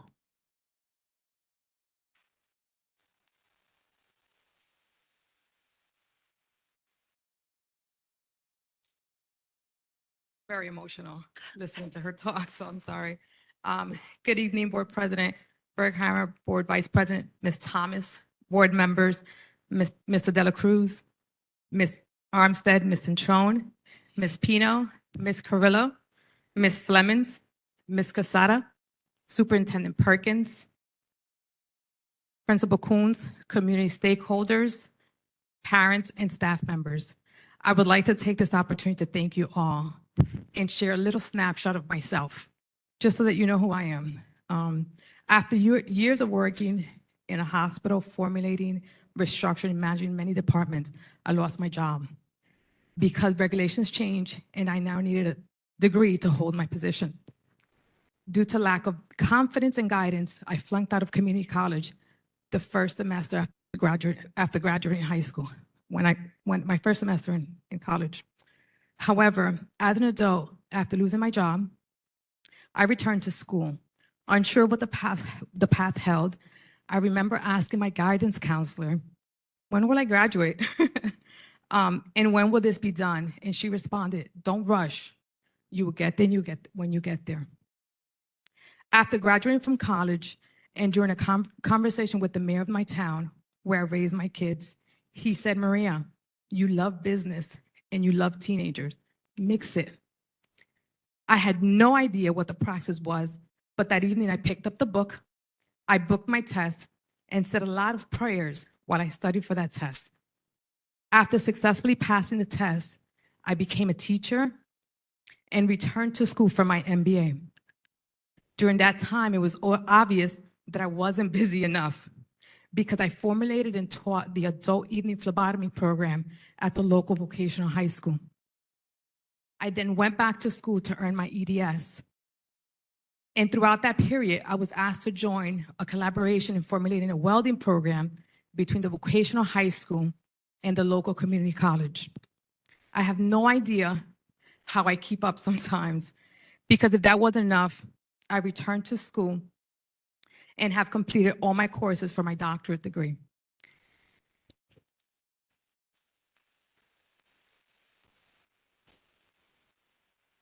Now I'm a doctoral candidate. I can't believe I can't pronounce that word at Seton Hall University. This is the spirit, commitment, and passion that I will bring to this district. Teaching has taught me that we need to utilize a wraparound approach, including our parents and our community stakeholders, to move our students forward. As an instructional leader, I utilize a humanistic and supportive approach to mentor, coach, and support our staff to ensure are moving forward and our scores demonstrated. Know that in selecting me, you have selected a student who became a parent, who became a teacher, who is now an administrator, who uses all that experience in my resourceful nature to assist in analyzing and identifying the needs of the students, teachers, staff, and the community for us to continue to be successful. Thank you.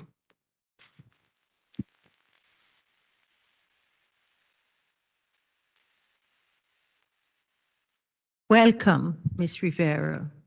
You know, as we sit here, we see we lose a lot of teachers and educators and administrators, and other districts get them. But you know what? We also get some interesting people to come and join us. Thank you. Welcome.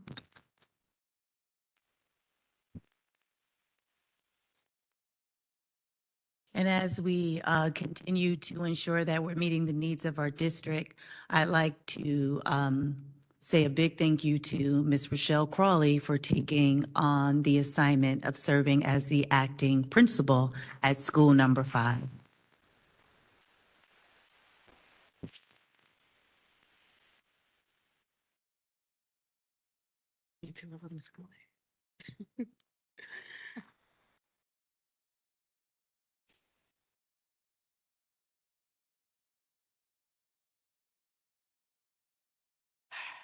Evening. I am truly humbled and grateful to be standing here before you as the acting principal of School 5. To our board, Superintendent Perkins, Assistant Superintendents Ms. Lewis, Mr. Oliveira, thank you so much for this opportunity, and thank you for trusting me to fulfill such an important role for the time being. To the School 5 community, I look forward to working with you and ensuring our students begin their school year in a safe and collaborative learning environment that promotes academic excellence, fosters social emotional growth, and celebrates student diversity. In the words of educator Rita Pearson, every child deserves a champion, an adult who will never give up on them, who understands the power of connections and insists they become the best they can be. I truly look forward to being that champion who brings out the best in our children and staff. As a product of Linden Public Schools myself, I value the education we provide and the importance of preparing our students for a successful future. Having this opportunity to lead School 5 is truly an honor, and I thank you, thank you, thank you again. Miss Crawley, you are a graduate of Linden High School. Miss Crawley is a graduate of Linden High School. You go, girl.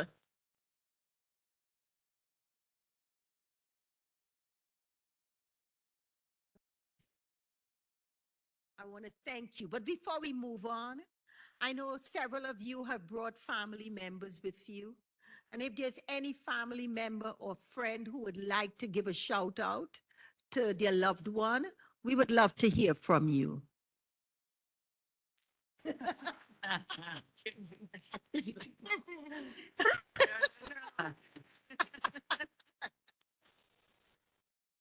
All right.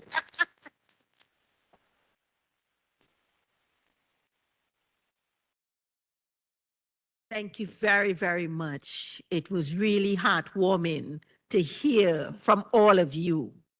You are the leaders. You are the ones that are bridging the gap. You are the ones that are building the dreams for our young future, the future of America. Keep believing, keep loving, and keep teaching our children. We thank you. Our next, as we move along, our next agenda item is our finance report. Finance Committee, upon the recommendation of the Superintendent of Schools and the Business Administrator Board Secretary, presents the following motions to Linden Board of Education for approval. I would like to approve items 1 through 33. I respectfully ask for a second. Second. Any discussion?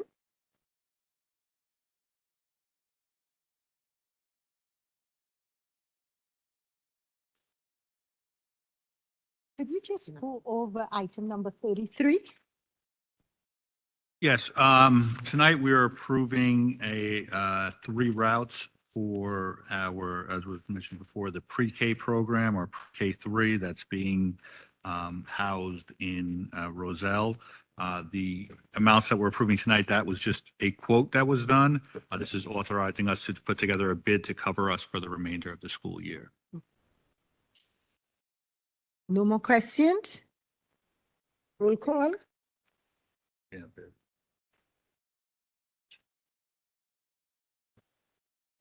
Ms. Carrillo? Yes. Ms. Cintron? Yes. Mr. Dela Cruz? Yes. Ms. Pino?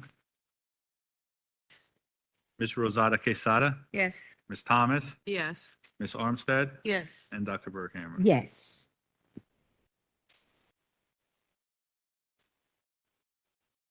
Our next agenda items, building and grounds. Okay. You can tell school is starting because my pages went from one page to like God knows how many. The Buildings, Grounds, and Security Committee, upon recommendation of the Superintendent of Schools and the Business Administrative Board Secretary, present the following motions to the Linden Board of Education for approval. Number 1 through number 19. I ask for a second. Second. Any discussion?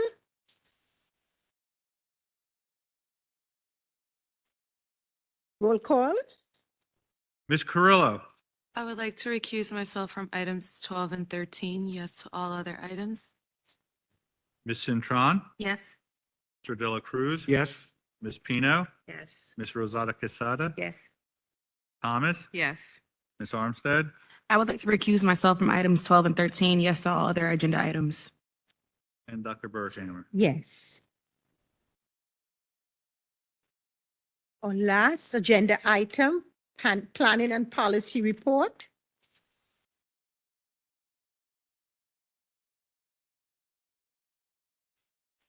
The Planning and Policy Committee, upon the recommendation of the Superintendent of Schools, presents the following motion to the Linden Board of Education for approval. We're asking for approval for the first reading of policy 4151.2, titled sick leave, as well as policy 5142.1, school threat assessment teams. I respectfully ask for approval for the first reading. I respectfully ask for a second. Second. Any discussion? Roll call. Ms. Carrillo? Yes. Ms. Cintron? Yes. Mr. De La Cruz? Yes. Ms. Pino? Yes. Ms. Rosada Quesada? Yes. Ms. Thomas? Yes. Ms. Armstead? Yes. And Dr. Burkhammer. Yes. No. Our next agenda item, comments from the public. Members of the public desiring to make a public comment may come forward at this time.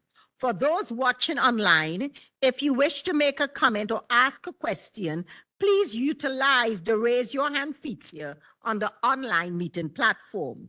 Please begin your comments by stating your name and address. Individuals are invited to speak on one topic at a time, and no individual will speak more than once until all individuals so desiring have spoken once. The public is reminded that to ensure the efficient and orderly operation of the meeting, members of the public will be limited to speaking at one item for 3 minutes.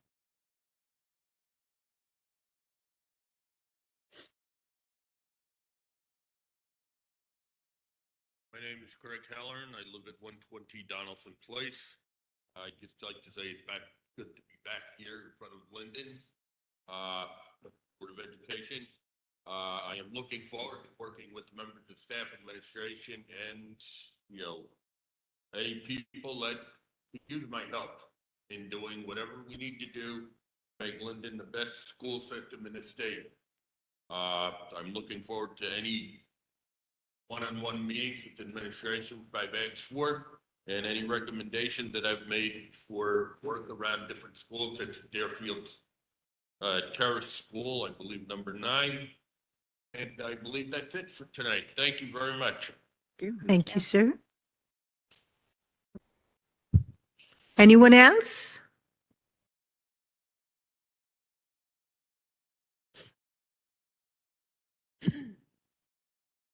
Good evening. Tanya Grisette, 422 Southwood Avenue. Good evening, Mrs. Perkins. Congratulations again on your new position. Madam President and Vice President, I do have a few issues that I'd like to discuss. So if I do run a little bit over, I'm hoping I can get a little extension on my time. my number one issue is scheduling. I know it's school starts in a few days. My son had emailed his guidance counselor June 14th before school was let out with some issues with his schedule, with no response. I had asked him a few days ago if we heard anything about scheduling, and he said no.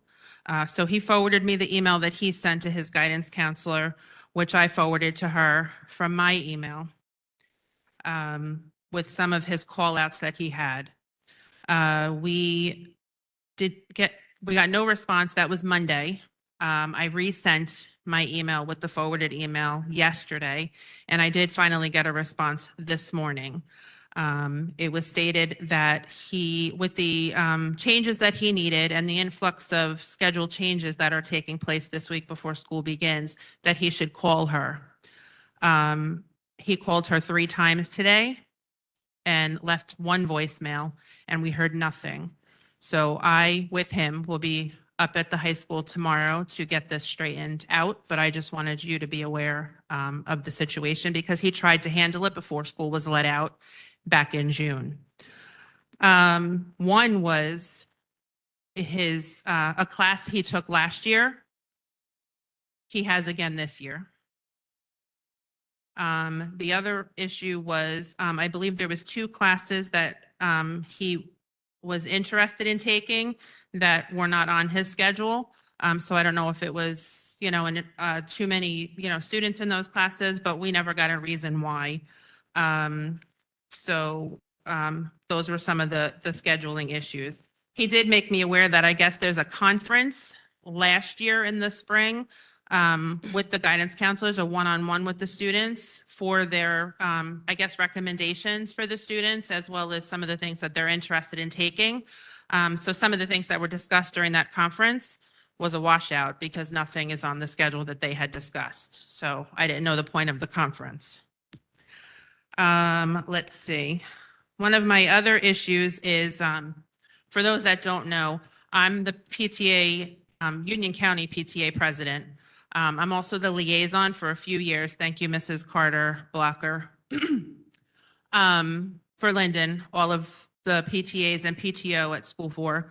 So I would like all the administrators to know of my position. So if there's any issues with the PTAs or PTO in their buildings, that they can come to me. So I can help resolve any issues or give them feedback or some help that may be needed. I have personally, over the past year, reached out to principals, and I don't know if it's because my email is out of district, but I don't get responses. I don't know if it goes to spam or it's just not received. I have had close relationships with some principals, but not all.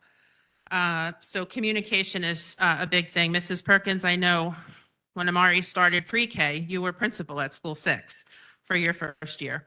And hey, look at us now. He's graduating and you're superintendent. I think you've always been a proud supporter of PTA. PTA is Parent Teacher Association. That's Parent Teachers Association, not just parents. Good. I would really hope to see, we can't make everybody be PTA members. Most of the membership fees are $8 to $12. So you're talking $1 or less a year. Sam, I mean, you can back me up on it. You were my VP and then president after I left School 7. But we need the support. I'm not just looking for the membership, okay? PTA is a nonprofit organization. We run a business, okay? Right now, for this school year coming, 23-24, my son is a senior. I'm not on the board at the high school.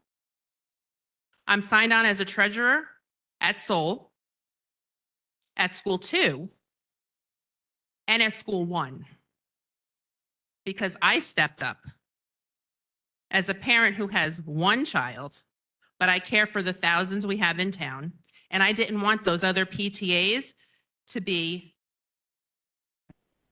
deleted because they didn't have people to step up and be board members. Now, I will tell you that I've been PTA, again, Mrs. Perkins, my son was in pre-K when she started there. I think I became a board member. Thank you again, Mrs. Lakia Carter Blocker, when he was in first grade. And I've been a board member at many schools since then. I work retail. I put in 40 to 50 hours there. And I also work part-time at my church here in Linden, which is probably another 15, 20 hours a week. I could still hold board positions. There's a lot of stay-at-home moms, families, different family members. My aunt was on the board at School 6 for many years, finally retired, I believe. Not on paper anyway. It's hard getting parent participation, but we also need staff and faculty participation as well. I did have one teacher reach out to me from School 1, so hopefully I can sign off on the treasurer position there, that she did step up and say she would take that position at School 1. So that was my second thing. My other one is communication. Going back to Dr. Robotosi, Dr. Hazelton, Dr. Tomasic, we met, but it was brief and we never got anything out of our meeting. We used to hold PTA president meetings with the superintendent. I would love to see that again because I want School 10 PTA to be able to help out School 1 PTA. So middle school PTA be able to help out with McManus.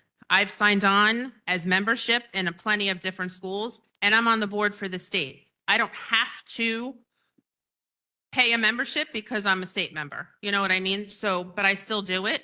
So I can be there and I'm entitled to then vote when they have elections and different meetings and things to vote on. Okay? So communication to me is a huge piece, and I think there's a little bit of a loss in the district because we see different groups, different organizations in the city.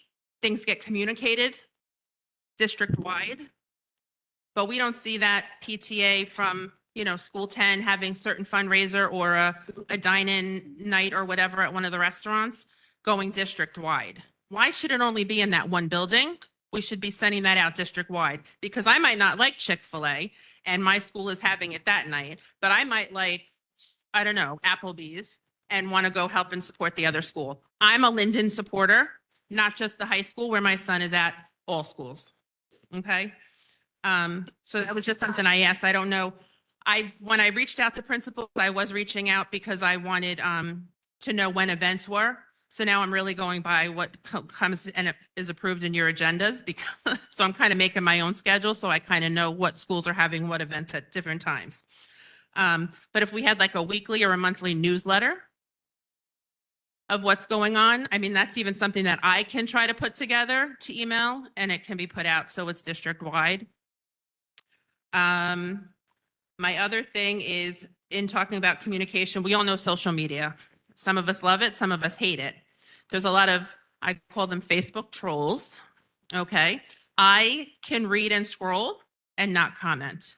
There's been a lot of comments, especially the past couple of weeks in regards to the class of 2024 and how costly everything is. We sit here at a board meeting with how many parents?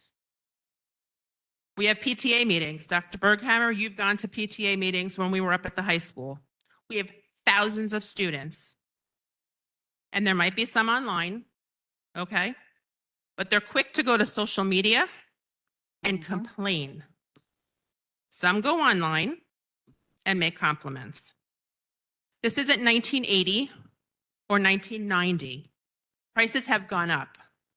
Caps and gowns are expensive. Yearbooks are expensive. Dances are expensive. I have a boy, but some of my friends, go into these banquet places. You can't get a sit-down dinner for $30 a head anymore. So we need to do some fundraising, or we need to pay out of pocket, or our kids don't get yearbooks, they don't get caps and gowns, and they don't go to the prom. So this has been some of the complaining that has been going on. So where are those parents now? They're at home on Facebook, probably complaining about the things I had to say this evening. So with that being said, for those parents that are here and are listening online at home, please come to PTA meetings and come to some board meetings. Voice your opinion, voice your ideas, and come and help out the PTA at different events so we can raise more money to cut the cost on some of our expenses. Final thing I had to say was I did reach out to, and I don't know who's 10-month or 12-month employees. I think it was Mr. Lorenzetti, still part of music. I had a woman that I met at TD Bank. She wants to donate a piano. Her kids, she lives here in Linden. She has gone, her children have gone through schools in Linden. We were there for PTA issues, but just her and I talking, she said, you sound like a person that can get some answers. So I did shoot him an email. I don't know if he's working or, whatever, but if you can pass the word on. I do have her contact information, so I don't know if he'd need to see pictures or go see her or whatever, but she would really love to. It's covered, and she just wants to donate a piano, and she thought, where else but Linden Public Schools. So with that being said, that's all I have. Thank you. I'm sorry if I took too much time.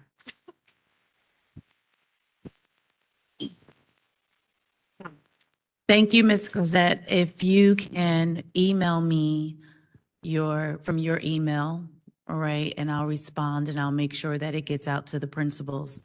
You touched upon a lot of areas that Dr. Berghammer and I are talking about in regards to strengthening our relationships with our community and also highlighting the work that the PTA is doing. So some of the things that you spoke to in regards to communication, yes, we will set up meetings with all PTA presidents and building administration. It will be multiple to ensure that we're communicating and having a vision. You also spoke about a calendar. On our district, on our website, there's the link that says district calendar. And when you click on the district calendar, it also gives a breakdown of each school. So after tonight, the secretaries are to add everything from the agenda that was approved and to put that on that calendar. So you can click on by school or you can see the whole district view. So we definitely want to publicize that more. As far as the counselor at the high school, if you can forward that email to us as well, and our team will make sure that if you're going there tomorrow, that it's set up for you. I've known Amari throughout his whole career, and the ultimate goal is to ensure that he's ready for school. Okay? You're welcome.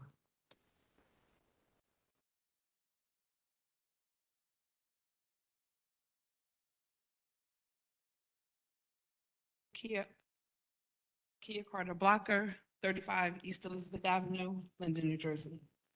I felt that I needed to come up and speak about some of I'm gonna try, not to be emotional, about some of the new hires who got promoted. Starting with Miss Perkins, Miss Lewis, Brian, Nicole. These are people who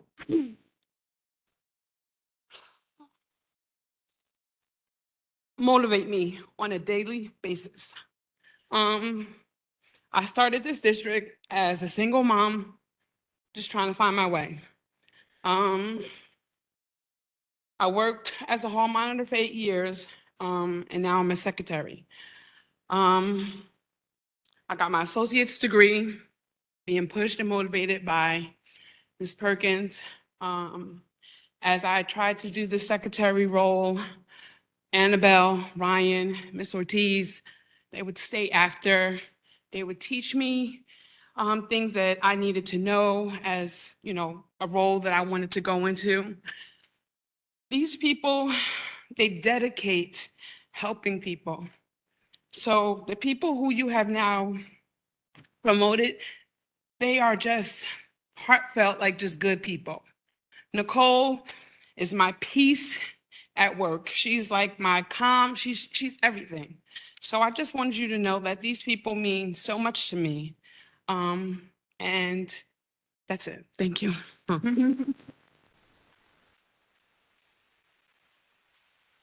Ms. Carter Blocker, we feel the same way about you and your dedication. Thank you.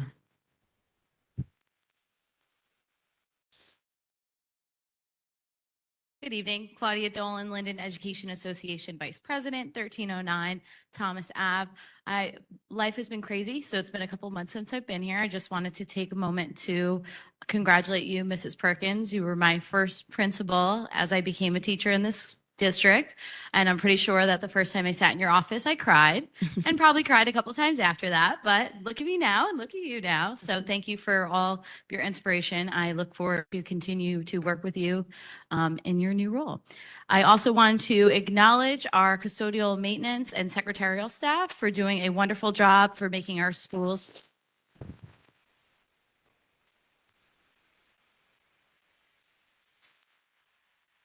safe and just ready to rock and roll for a new school year. Thank you.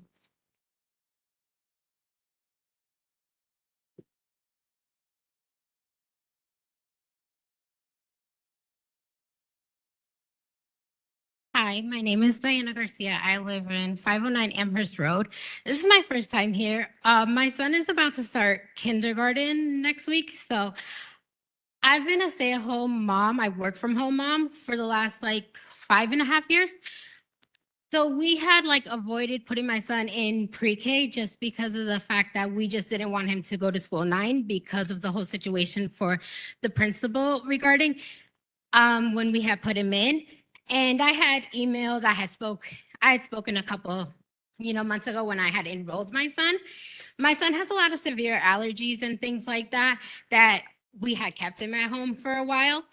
And I wanted to put my son into a school that I did trust. And by zoning, we are zoned to school 9. My niece had went to school 9 because she lives in the same household as me. And she ended up for her last year going to school 10. For certain reasons, she went to school 10. I graduated from Linden High School. I went to Linden High School for the last 4 years. So I saw firsthand how both schools treated my niece and stuff like that. I prefer school 10 for certain reasons. I prefer the principal. Like I said, I graduated from here 12 years ago. I like the principal. I trust the principal. And since it is my son's first year, like without me, with all the allergies that he does have, he needs EpiPen, he needs like 4 other like allergy medications and things like that just to go into school, let alone.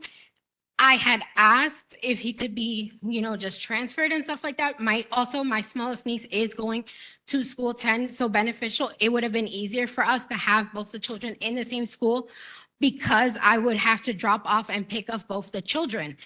And with school traffic, it was not physically possible. My niece lives about 3 blocks away from us, and about car ride, maybe 3 minutes, 2 minutes by car ride. It was just not going to be physically possible. And her parents, they work early. I work from home. I was going to just be able to take both of them. But since I was denied, I wasn't going to be able to do it. And I mean, everybody, at least half of you guys, maybe half of you guys have children. And to me, when I enrolled my son, they gave me a packet of papers to fill out for his allergies. I still have not given in that packet of paperwork for my son's allergies because I did not know where he was like physically going to school. Yes, I'm zoned to school 9, but I was told when I was given that pack of papers, the nurse will call you when it's time for her to meet you. I said, okay, because I was willing to give him the papers to whatever school he was going to. I am zoned to school 9. So I was like, okay, you know what? I'll give it up to God at whatever point, wherever school we're going to. I called about 2 weeks ago because my son developed asthma within that time period where I handed in the papers because of his allergies. And at that point I call and I'm like, hey, I just need to know what school my son is going to because now he developed asthma and I need to know if there's any other forms that I need to fill out. I left a message, then I got a call back the next day. They were like, oh, we looked your son up in the system. He's going to school 9. And they were like, oh, we can't give you any forms here. Here's the number to the nurse and things like that. I said, okay. I got the paper about a couple of days ago saying that he's going to go to school 9. But technically to me, since it is his first time in school also, I just feel like the papers came in so late too to let you know, like, here you go, here's the school that he's going to, and here's all like the list of the school supplies. I saw it online. I bought everything about a month ago, but still, like, just to let you know, like, it was pretty late to send in all of the stuff that he needed for school about a couple days ago.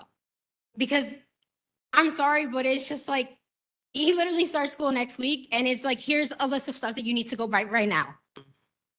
It's a little bit like, to me, it's just a little bit ridiculous that, we have to go out of our way to now do all of this other stuff, like right now, last minute. And now it's just like, it was to me a little bit messed up because I wanted to put my son's hand in a principal that I did trust. And in the time period of like a year, because now in a year and a half, School 9 has had so many principals.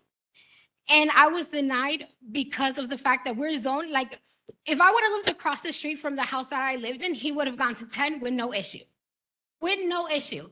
But because we are zoned to where we're zoned just for literally like 4 steps, because like if I would have crossed the street with 4 steps, we would never had an issue. And the school 9 is like maybe literally, and the sad thing is where we lived is overpopulated now, and it's like by Hasidic Jews, yes. So it's not even like our neighborhood is filled with so many little kids. Like they're not going to our school. It's not like that, but we were just denied. And like our reasoning, like my reasoning wasn't good enough, which I understand. Fine, it's not. But at least if I was going to give my son's hands to Linden Public School, because I went here and I had no problem, but I wanted to give it to somebody that I trusted. Someone that I saw firsthand how the education went for my niece who lives in my household. But I was just denied without like, oh, well, here you go. No, I was just like, no, you can't. And it was, to me, it was messed up. And it was like, then I sent an email to your old superintendent and my email was ignored for months. It was just ignored. I sent it in the end of March with all my explanations. Because after I was denied, I had sent an email explaining every single thing that I'm explaining right now. And I was denied. Like he ignored my email for months, ignored it. And to me, like if you just wanted to flat out say no, you could have just said no and you didn't have to ignore my email for months. And like I said, I obviously, like I could have sent my son to like a choice school, yeah, whatever, but I didn't know that existed until like a month ago. And now at this point, it's a little bit too late for me to even do that. And I can homeschool my son, yes, but I want my son to obviously make friends and things like that. I don't want him to, to have no friends outside, like I don't want him to be, at home forever. I want him to have like a social life. But also it isn't fair, like as a parent, you want the best for your child. And I feel like it's not fair because most people that their kids are grown already. So you don't remember what it's like to have, younger children. But it isn't fair because I, as a mother, as a first-time mother and my only child, I want what's best for my child. And that's all I wanted to say, because it isn't fair because I want to put my child's hand in somebody that I trust. And I saw firsthand how that principal treated my niece. That's all I want to say. Thank you. I don't know. Mrs. Perkins, do you have anything to say? Ms. Garcia, I want to thank you for coming up here this evening. In order to begin building trust, we have to know where and what we're thinking and what we're doing. We will be calling you tomorrow from my office to talk about your concerns. My goal is to connect you with building administration, the nurse, and anything that you need. We are making, our district has policies, and our one policy on attendance and sending around the school area, it states, and it has guidelines. The board is the one who approved these policies. So when we're following those policies, I can't speak of another superintendent. And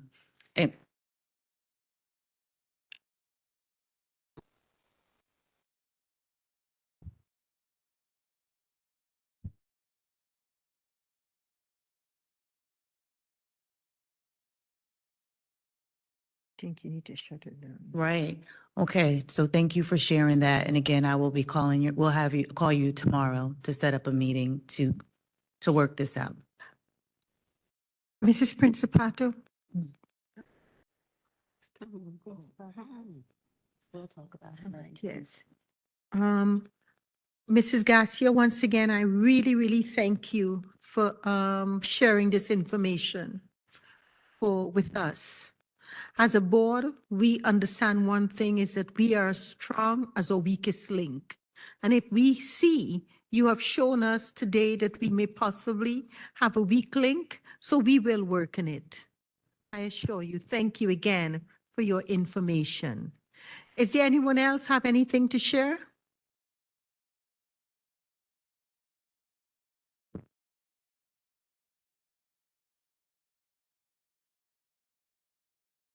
Rob Mangel, 18 Trinity Place, Montclair, New Jersey.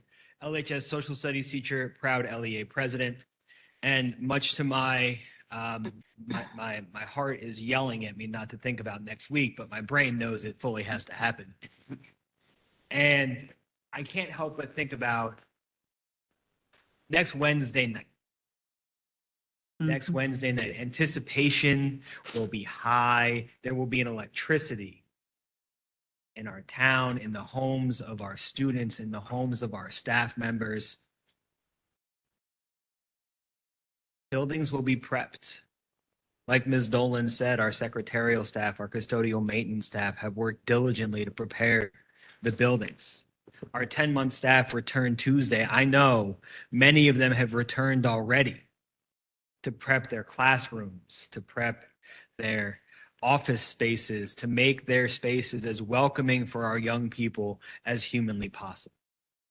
It's a testament to the fact that the staff in Linden Public Schools has and will go the extra mile for our students. And so I think about Wednesday night, the anticipation and the excitement. I think about everybody getting their first day outfits ready, getting ready to show off the sneakers and the suits and all of the hullabaloo, for lack of a better word. My brain's not operating fully today, team. And then I think about Thursday night.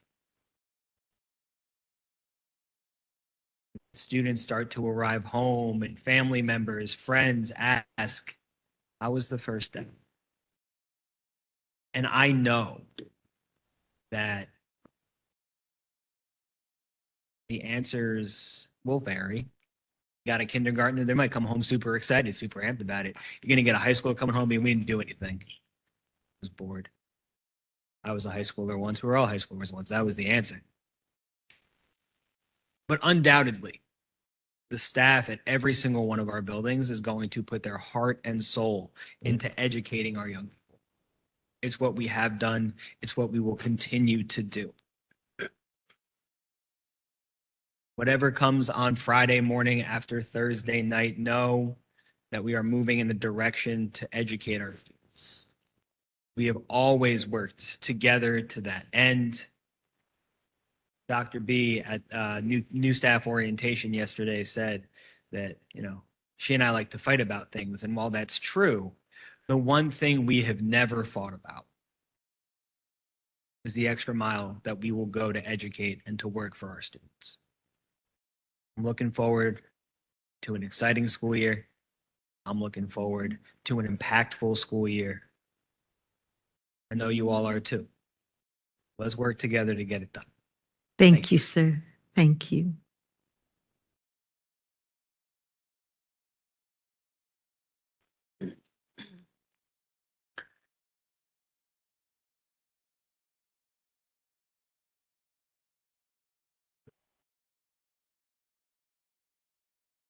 Is there anyone else? Do we have anyone online? Okay. I know it's getting late and the time has come for all board members to make comments. But in light of certain of tonight, I prepared a board president's report that I would like to share. The time has come for the Linden Board of Education to welcome our students, teachers, or administrators, or supervisors, and our support staff back into our buildings and our classrooms. We miss you, and we welcome you back. We hope you had a wonderful summer vacation where you had an opportunity to spend time with your family and friends. Some of you left the city to visit friends and families while others stayed home. But regardless of how you chose to spend your holiday, we hope you had a wonderful time. As the new school year begins, this Board of Education is committed to making your 180 school days happy days, because we believe that learning is beautiful and believing in your dream is magical.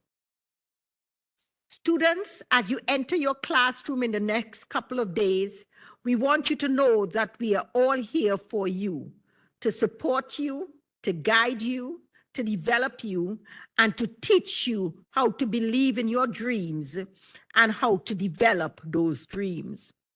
All we ask is for you to stay focused, listen to your parents and your teachers, because they want to be the wind beneath your wings.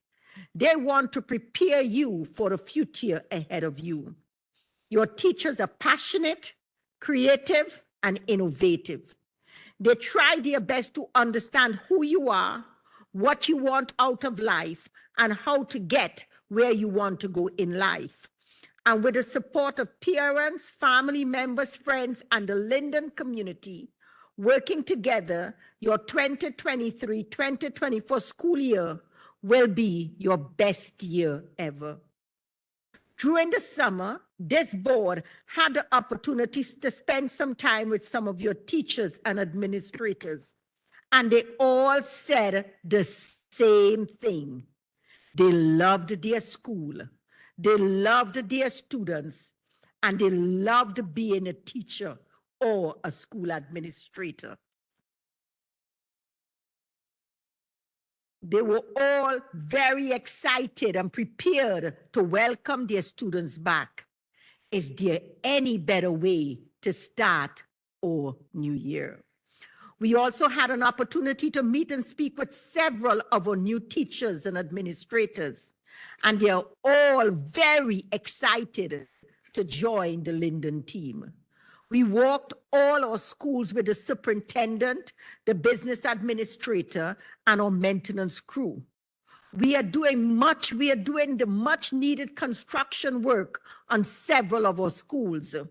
We have reinforced school safety at some of our schools. We are completing bathrooms and playrooms at several of our elementary schools. We have worked on the gyms at several schools. We replace flooring, we remove asbestos, and we intend to keep improving the physical appearance and condition of our schools whenever time permits.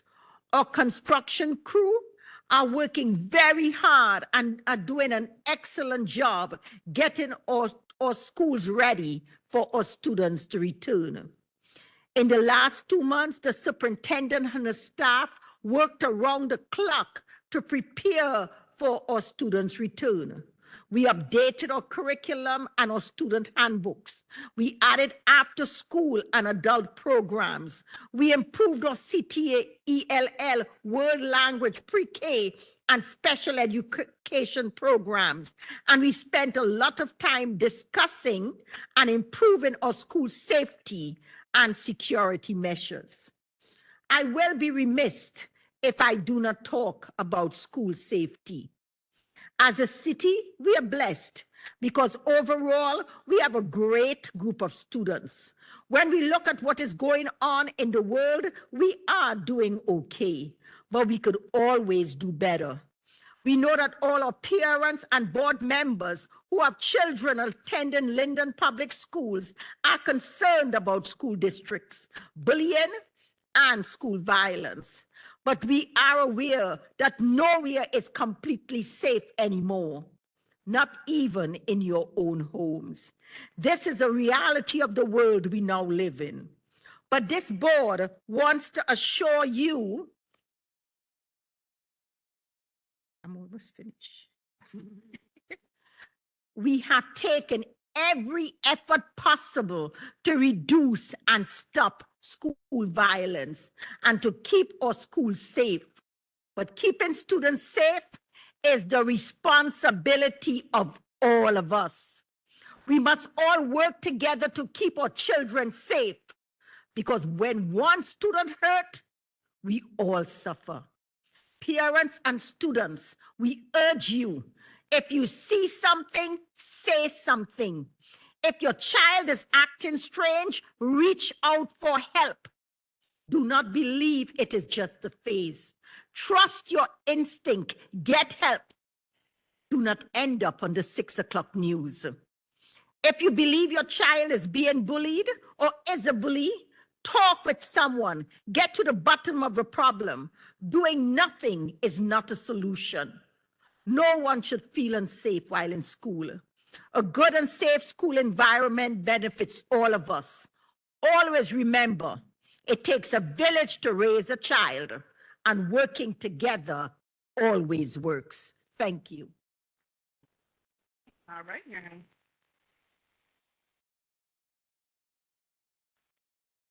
Well, I would like to hear from our other school members or board members.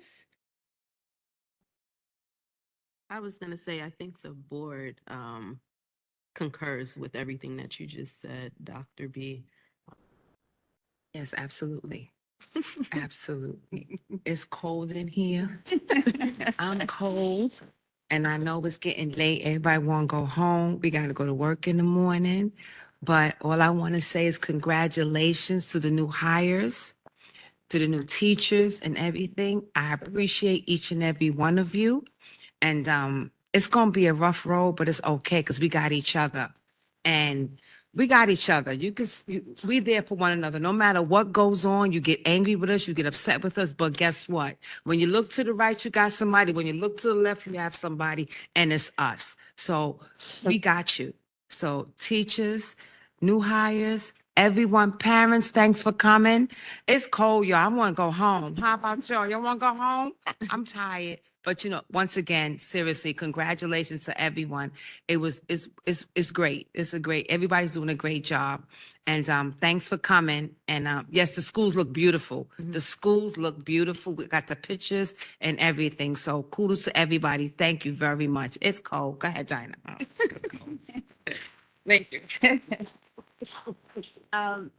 I just want to say to Miss Tanya, thank you. Thank you for what you do. PTA, PTO. As a member, I was before in my kids' school, I know how hard it is to put everything together and to make sure that we help the kids and the teachers to get done whatever is it that they have an agenda. Thank you. As a board member, and as a parent, I will definitely be joining you again and see what I can do, how can I help in that place. To all the personnel, all the teachers, all the members of the Linden School Education, thank you.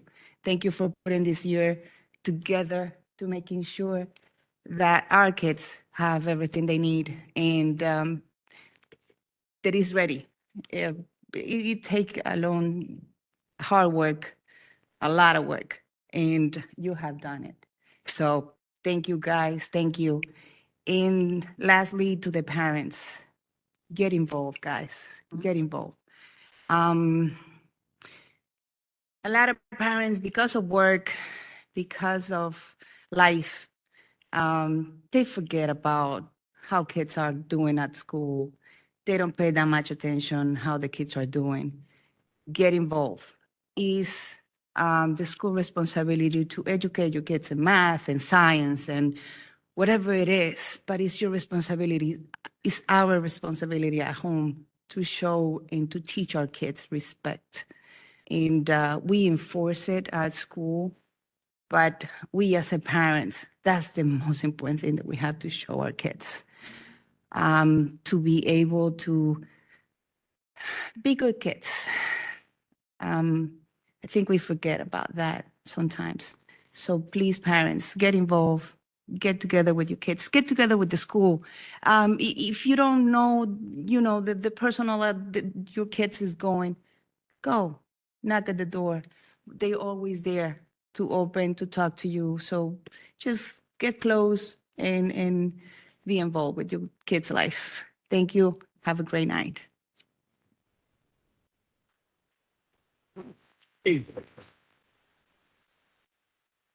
Well, I want to thank everybody for coming out once again. 2 months in a row, we see a big turnout. And I get to see why, because we got a lot of promotions, a lot of hiring, and we're moving forward. We're moving this district forward. So I want to congratulate our retirees. Enjoy your retirement. You all deserve it, especially when you put so many years behind being behind these kids and running after them and cleaning up after them and doing everything that you do. Our facility maintenance throughout our district, we can see our air conditioners working, because it's true, I am cold and I'm never cold. Okay, so it's working. And one thing I am noticing that I've worked to 2 schools already. Our lighting has gotten better, and it's going to continue getting better. So as I walk in these buildings, and my goal is this year to go and walk the buildings more. If you walk in and you see how bright it is, that means we have a bright future ahead of us. And this is what I've been fighting for the past couple of years, and we have been moving. Okay, so I want to congratulate also our new staff.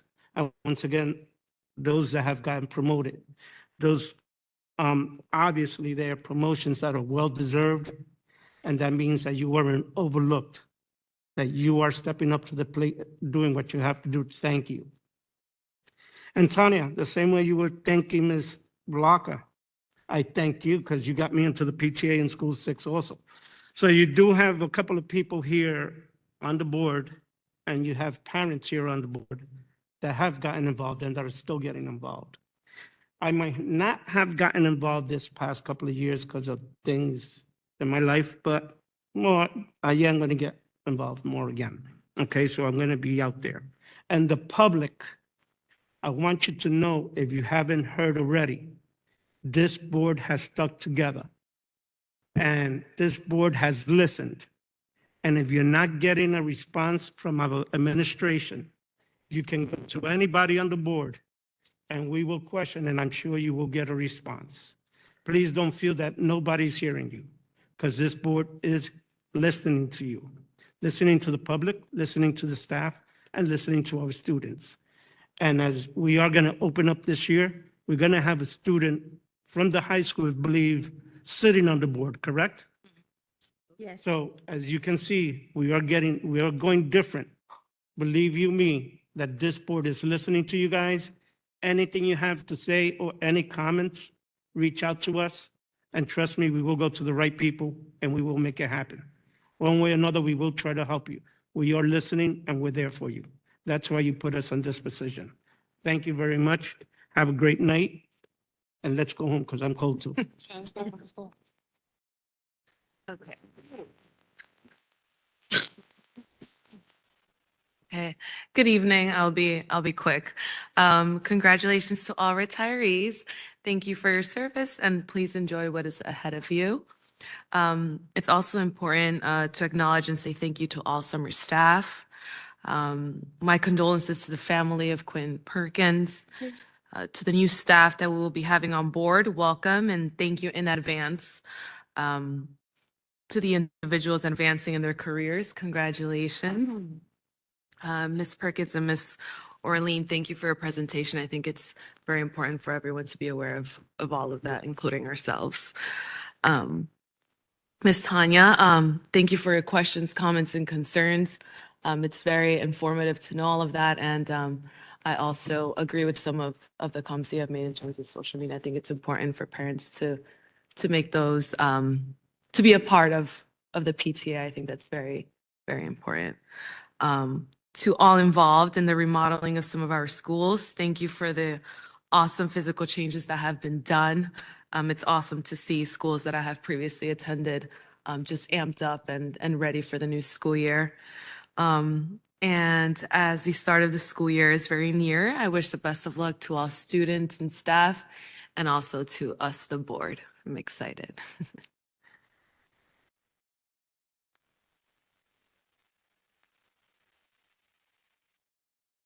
I will also try to be quick. Good evening, everyone. I feel like so much happened during this board meeting. It was a very exciting one, and I always look forward to them. I am extremely excited for a new school year. I look forward to all that we've accomplished together. Thank you to all the staff that took part in remodeling and renovating our schools. They look amazing. I see the pictures all over Instagram. So thank you for that. And thank you to our faculty and staff for your dedication to our school system and our students. I know that it's not easy, but I'm looking forward to working with you this year to make sure that our children succeed. Congrats to all of our new appointments. Ryan Devaney, I love all that you do for our school, but I love your mother more. But I'm so excited for you. You really are someone that's really hands-on in our district, and I'm really excited for you. To Nicole Campo, you as well. I see you at every event. I see you at things that maybe have nothing to do with necessarily your school. I see you stepping out, and I really appreciate all that you do for our district. So thank you.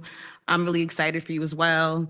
To Mrs. Crawley, you're just so amazing that we have to have you all over the school district because last meeting we had you somewhere else. So thank you for stepping up. We really appreciate all that you do for our district. And also welcome to Maria Rivera. I'm really excited to have you. I'm very happy to have you come on board. You are highly qualified and deserving for this position. So a big thank you to you for stepping in and taking on that new role. Congratulations to our administration and faculty for passing the QSAC. For our growth with our new NJ graduation proficiency assessment. I know that there's more work to be done, but again, I'm hoping that myself and the board can work with you guys to ensure that we are pushing our students forward to pass. Congratulations on our growth and on our growth with our access testing for ELLS. Thank you to Mrs. Orlean and Superintendent Perkins for your amazing presentations. I know that they took a lot of hard work. And then thank you to all that came to this meeting to speak. To Ms. Tanya, thank you for all that you do. I can't ever complain that I'm busy because you clearly are doing with the work of 10 people, 20 people. So thank you so much for all that you do for our district. I know that you don't have to. You said that your child is in the high school, but for you to step in other schools just shows your dedication to our school district. And we're very lucky to have parents like you here. And then also to the parents and people that came to speak at this meeting, you know, as Sam said, we have the same sentiments. We're here to help.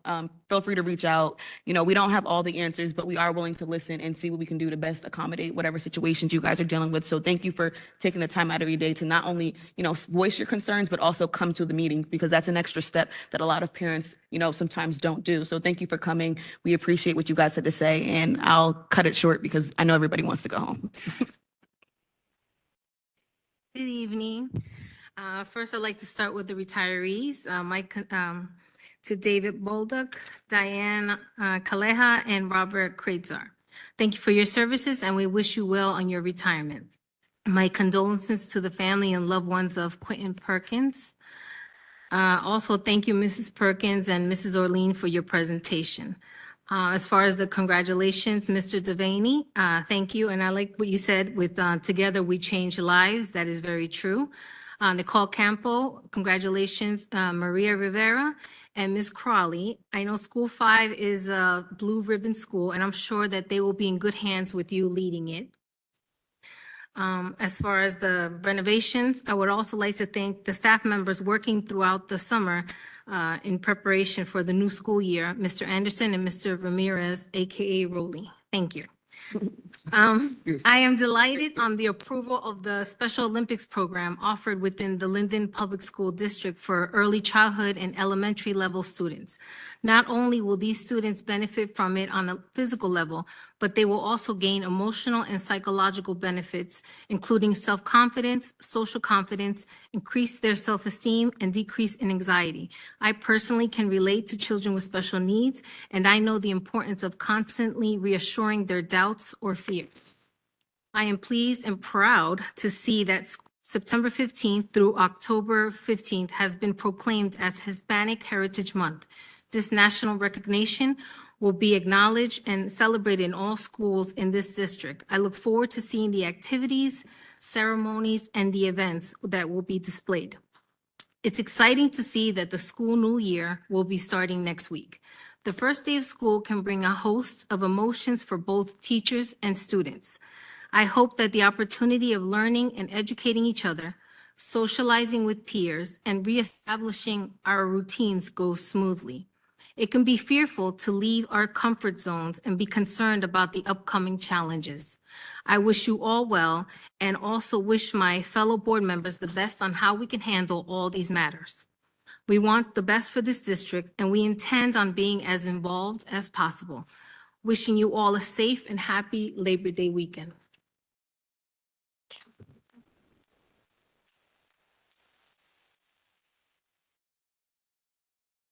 Good evening, everyone. Thank you all for coming this evening. I agree with everything that my colleagues mentioned. I do want to congratulate all of the new appointments. We have a lot of great things happening in the district. I'm happy that we're pushing the district forward and that we're sticking to all of the changes and improvements that we said we would in the past, and things are progressing. I also agree with the PTA comment. Ms. Tanya, I am on the PCA for School 8. The last few months of the last school year was a little rocky. We had a lot going on, but we do need the help. There's only one person right now who is putting things together, and that's the PTA president.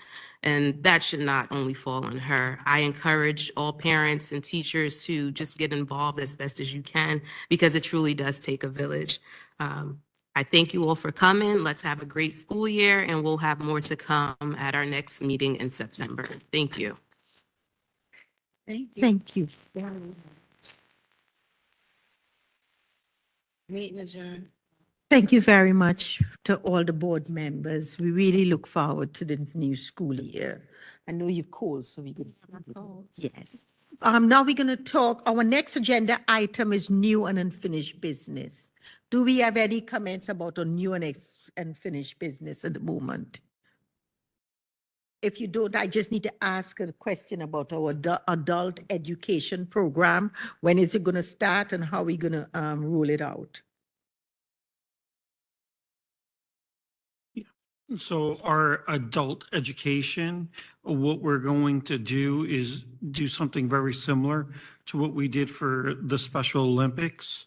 We're going to send out a survey to the community to be able to get what is it that they need, so we can then allocate resources that's going to meet the needs of the community. How much money we have in order to actually start our adult program? Do you know anything about funding? No, because we have to first assess the community to see what types of programs, if it's things that we can do internally, it might mitigate the cost for the programs. Mr. Sarapilia, do you have any idea of how we're going to plan to launch our adult ed program? No, but I could get it to the board, before the next meeting. Please, I'm sure everybody is curious about how we actually going to launch our board program of our adult education program. What we would like to see is at least what type of courses we're going to be offering in the night program, how much money we actually have to utilize. If we don't have money, do we need to start getting some grants written in order to make this program possible? And I really want to see what classes. I'm really curious to see what we actually would be teaching. I can say that I know that Miss Orlean has definitely set something up. One of the agenda items from the past was to set some ESL classes for adult learners. So I know that is something that has been put in place for our community. There is one class I would really like to see be taught in our night program. I do not know if it's possible. It's just something that, I do not know if we could do it, but we have a lot of parents who are complaining that they are having difficulties doing homework with their children because of the math curriculum, because of the way we learn is not the way they, I know 1-on-1 is 2, but getting to 2, the way I learn it is totally different from the way it's taught today. And I really think it is very, very important that we could teach parents how to do homework with their children. What do you guys, any comments on that? What do you guys think? I agree with you. Definitely agree Parents with you. need it. Because, you know, like you said, nowadays it's hard. Basic math is not basic math anymore. Solving a problem is not as easy as we had it back then because our children, if you see our scores, our kids struggle with math as well as they struggle with reading. So if we can help the parents move a step forward to help their child, I'm all for it. And I believe it's homework helper is what is called for the parents, so the parents can call there and get help at what the kids is doing with school with their homework, so they can have one step further, so they can learn from it. And I agree with that 100%. Anybody have any more comments on that? I agree. As long as it's not Common Core, I'm good to go. Common Core, I still have a headache. Yes, okay. Lastly, thank you very much for all your information. The last thing I want to bring to the board's attention. This board, the superintendent and myself and community leaders were discussing what we could do to continue to bring our community together and to recognize teachers, students, and the general public or community. And we decided, and we would like possibly the board input in this, we want to create an award. And the award will be called It Takes a Village Award, where we could involve community stakeholders, teachers, students, everyone. And every month, the board could present 3 or 4 awards to people in our community, again, doing things for our community. I have had an opportunity to speak with a lot of owners of restaurants. Like, for example, I spoke to Walgreens, and Walgreens said they were so excited about it. They said that they will actually give free, come to our schools and give certificates for first aid classes. I spoke to CVS. CVS said they would like to teach a class in the night school about doing the dangers of opioids. You know, I've spoken to several restaurants, and the restaurants said they would love to donate gift certificates for students to come and, you know, eat at their restaurants. So I was surprised as to how excited the community is taking on to this award. It Takes a Village Award to celebrate the students. Like, we wondering about dress codes and what we can do for dress codes or what we could do. All of that could be part of these awards, where we could be recognizing students who come into school dressing good.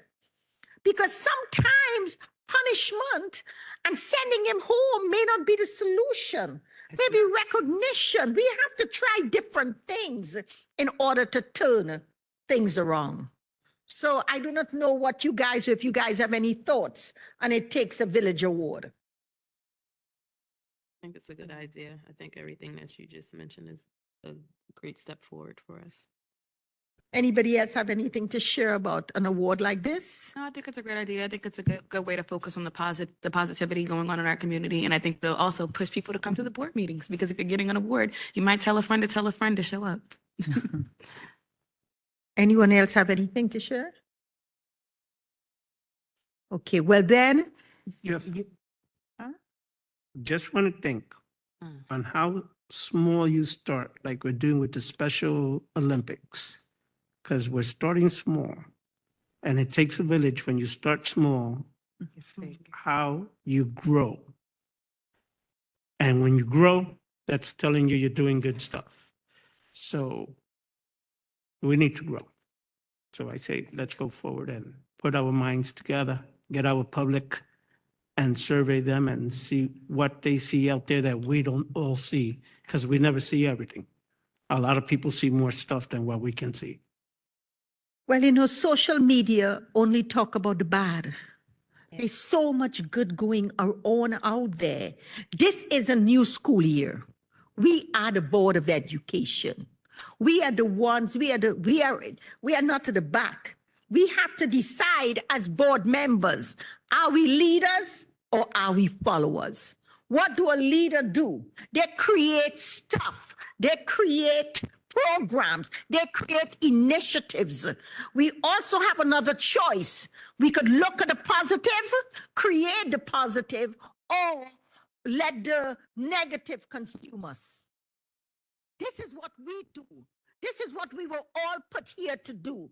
And I expect great things from not only each and every one of our board members, but our community. When I sit here every month, I hear Tanya talk. But then look at Erica.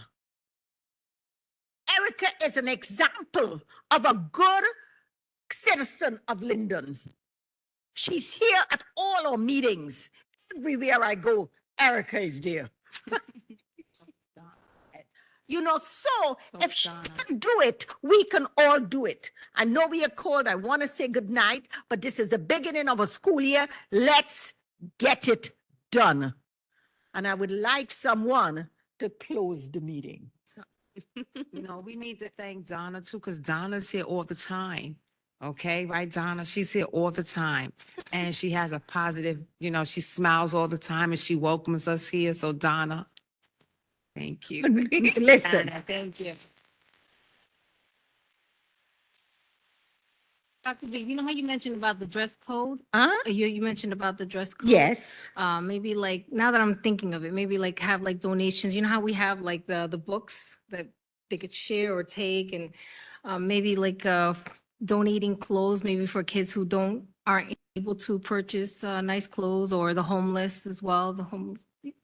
Just a thought. Clothing drive. Clothes drive type of, you know, donating to children that the parents can't afford the clothes, nice clothes and so forth.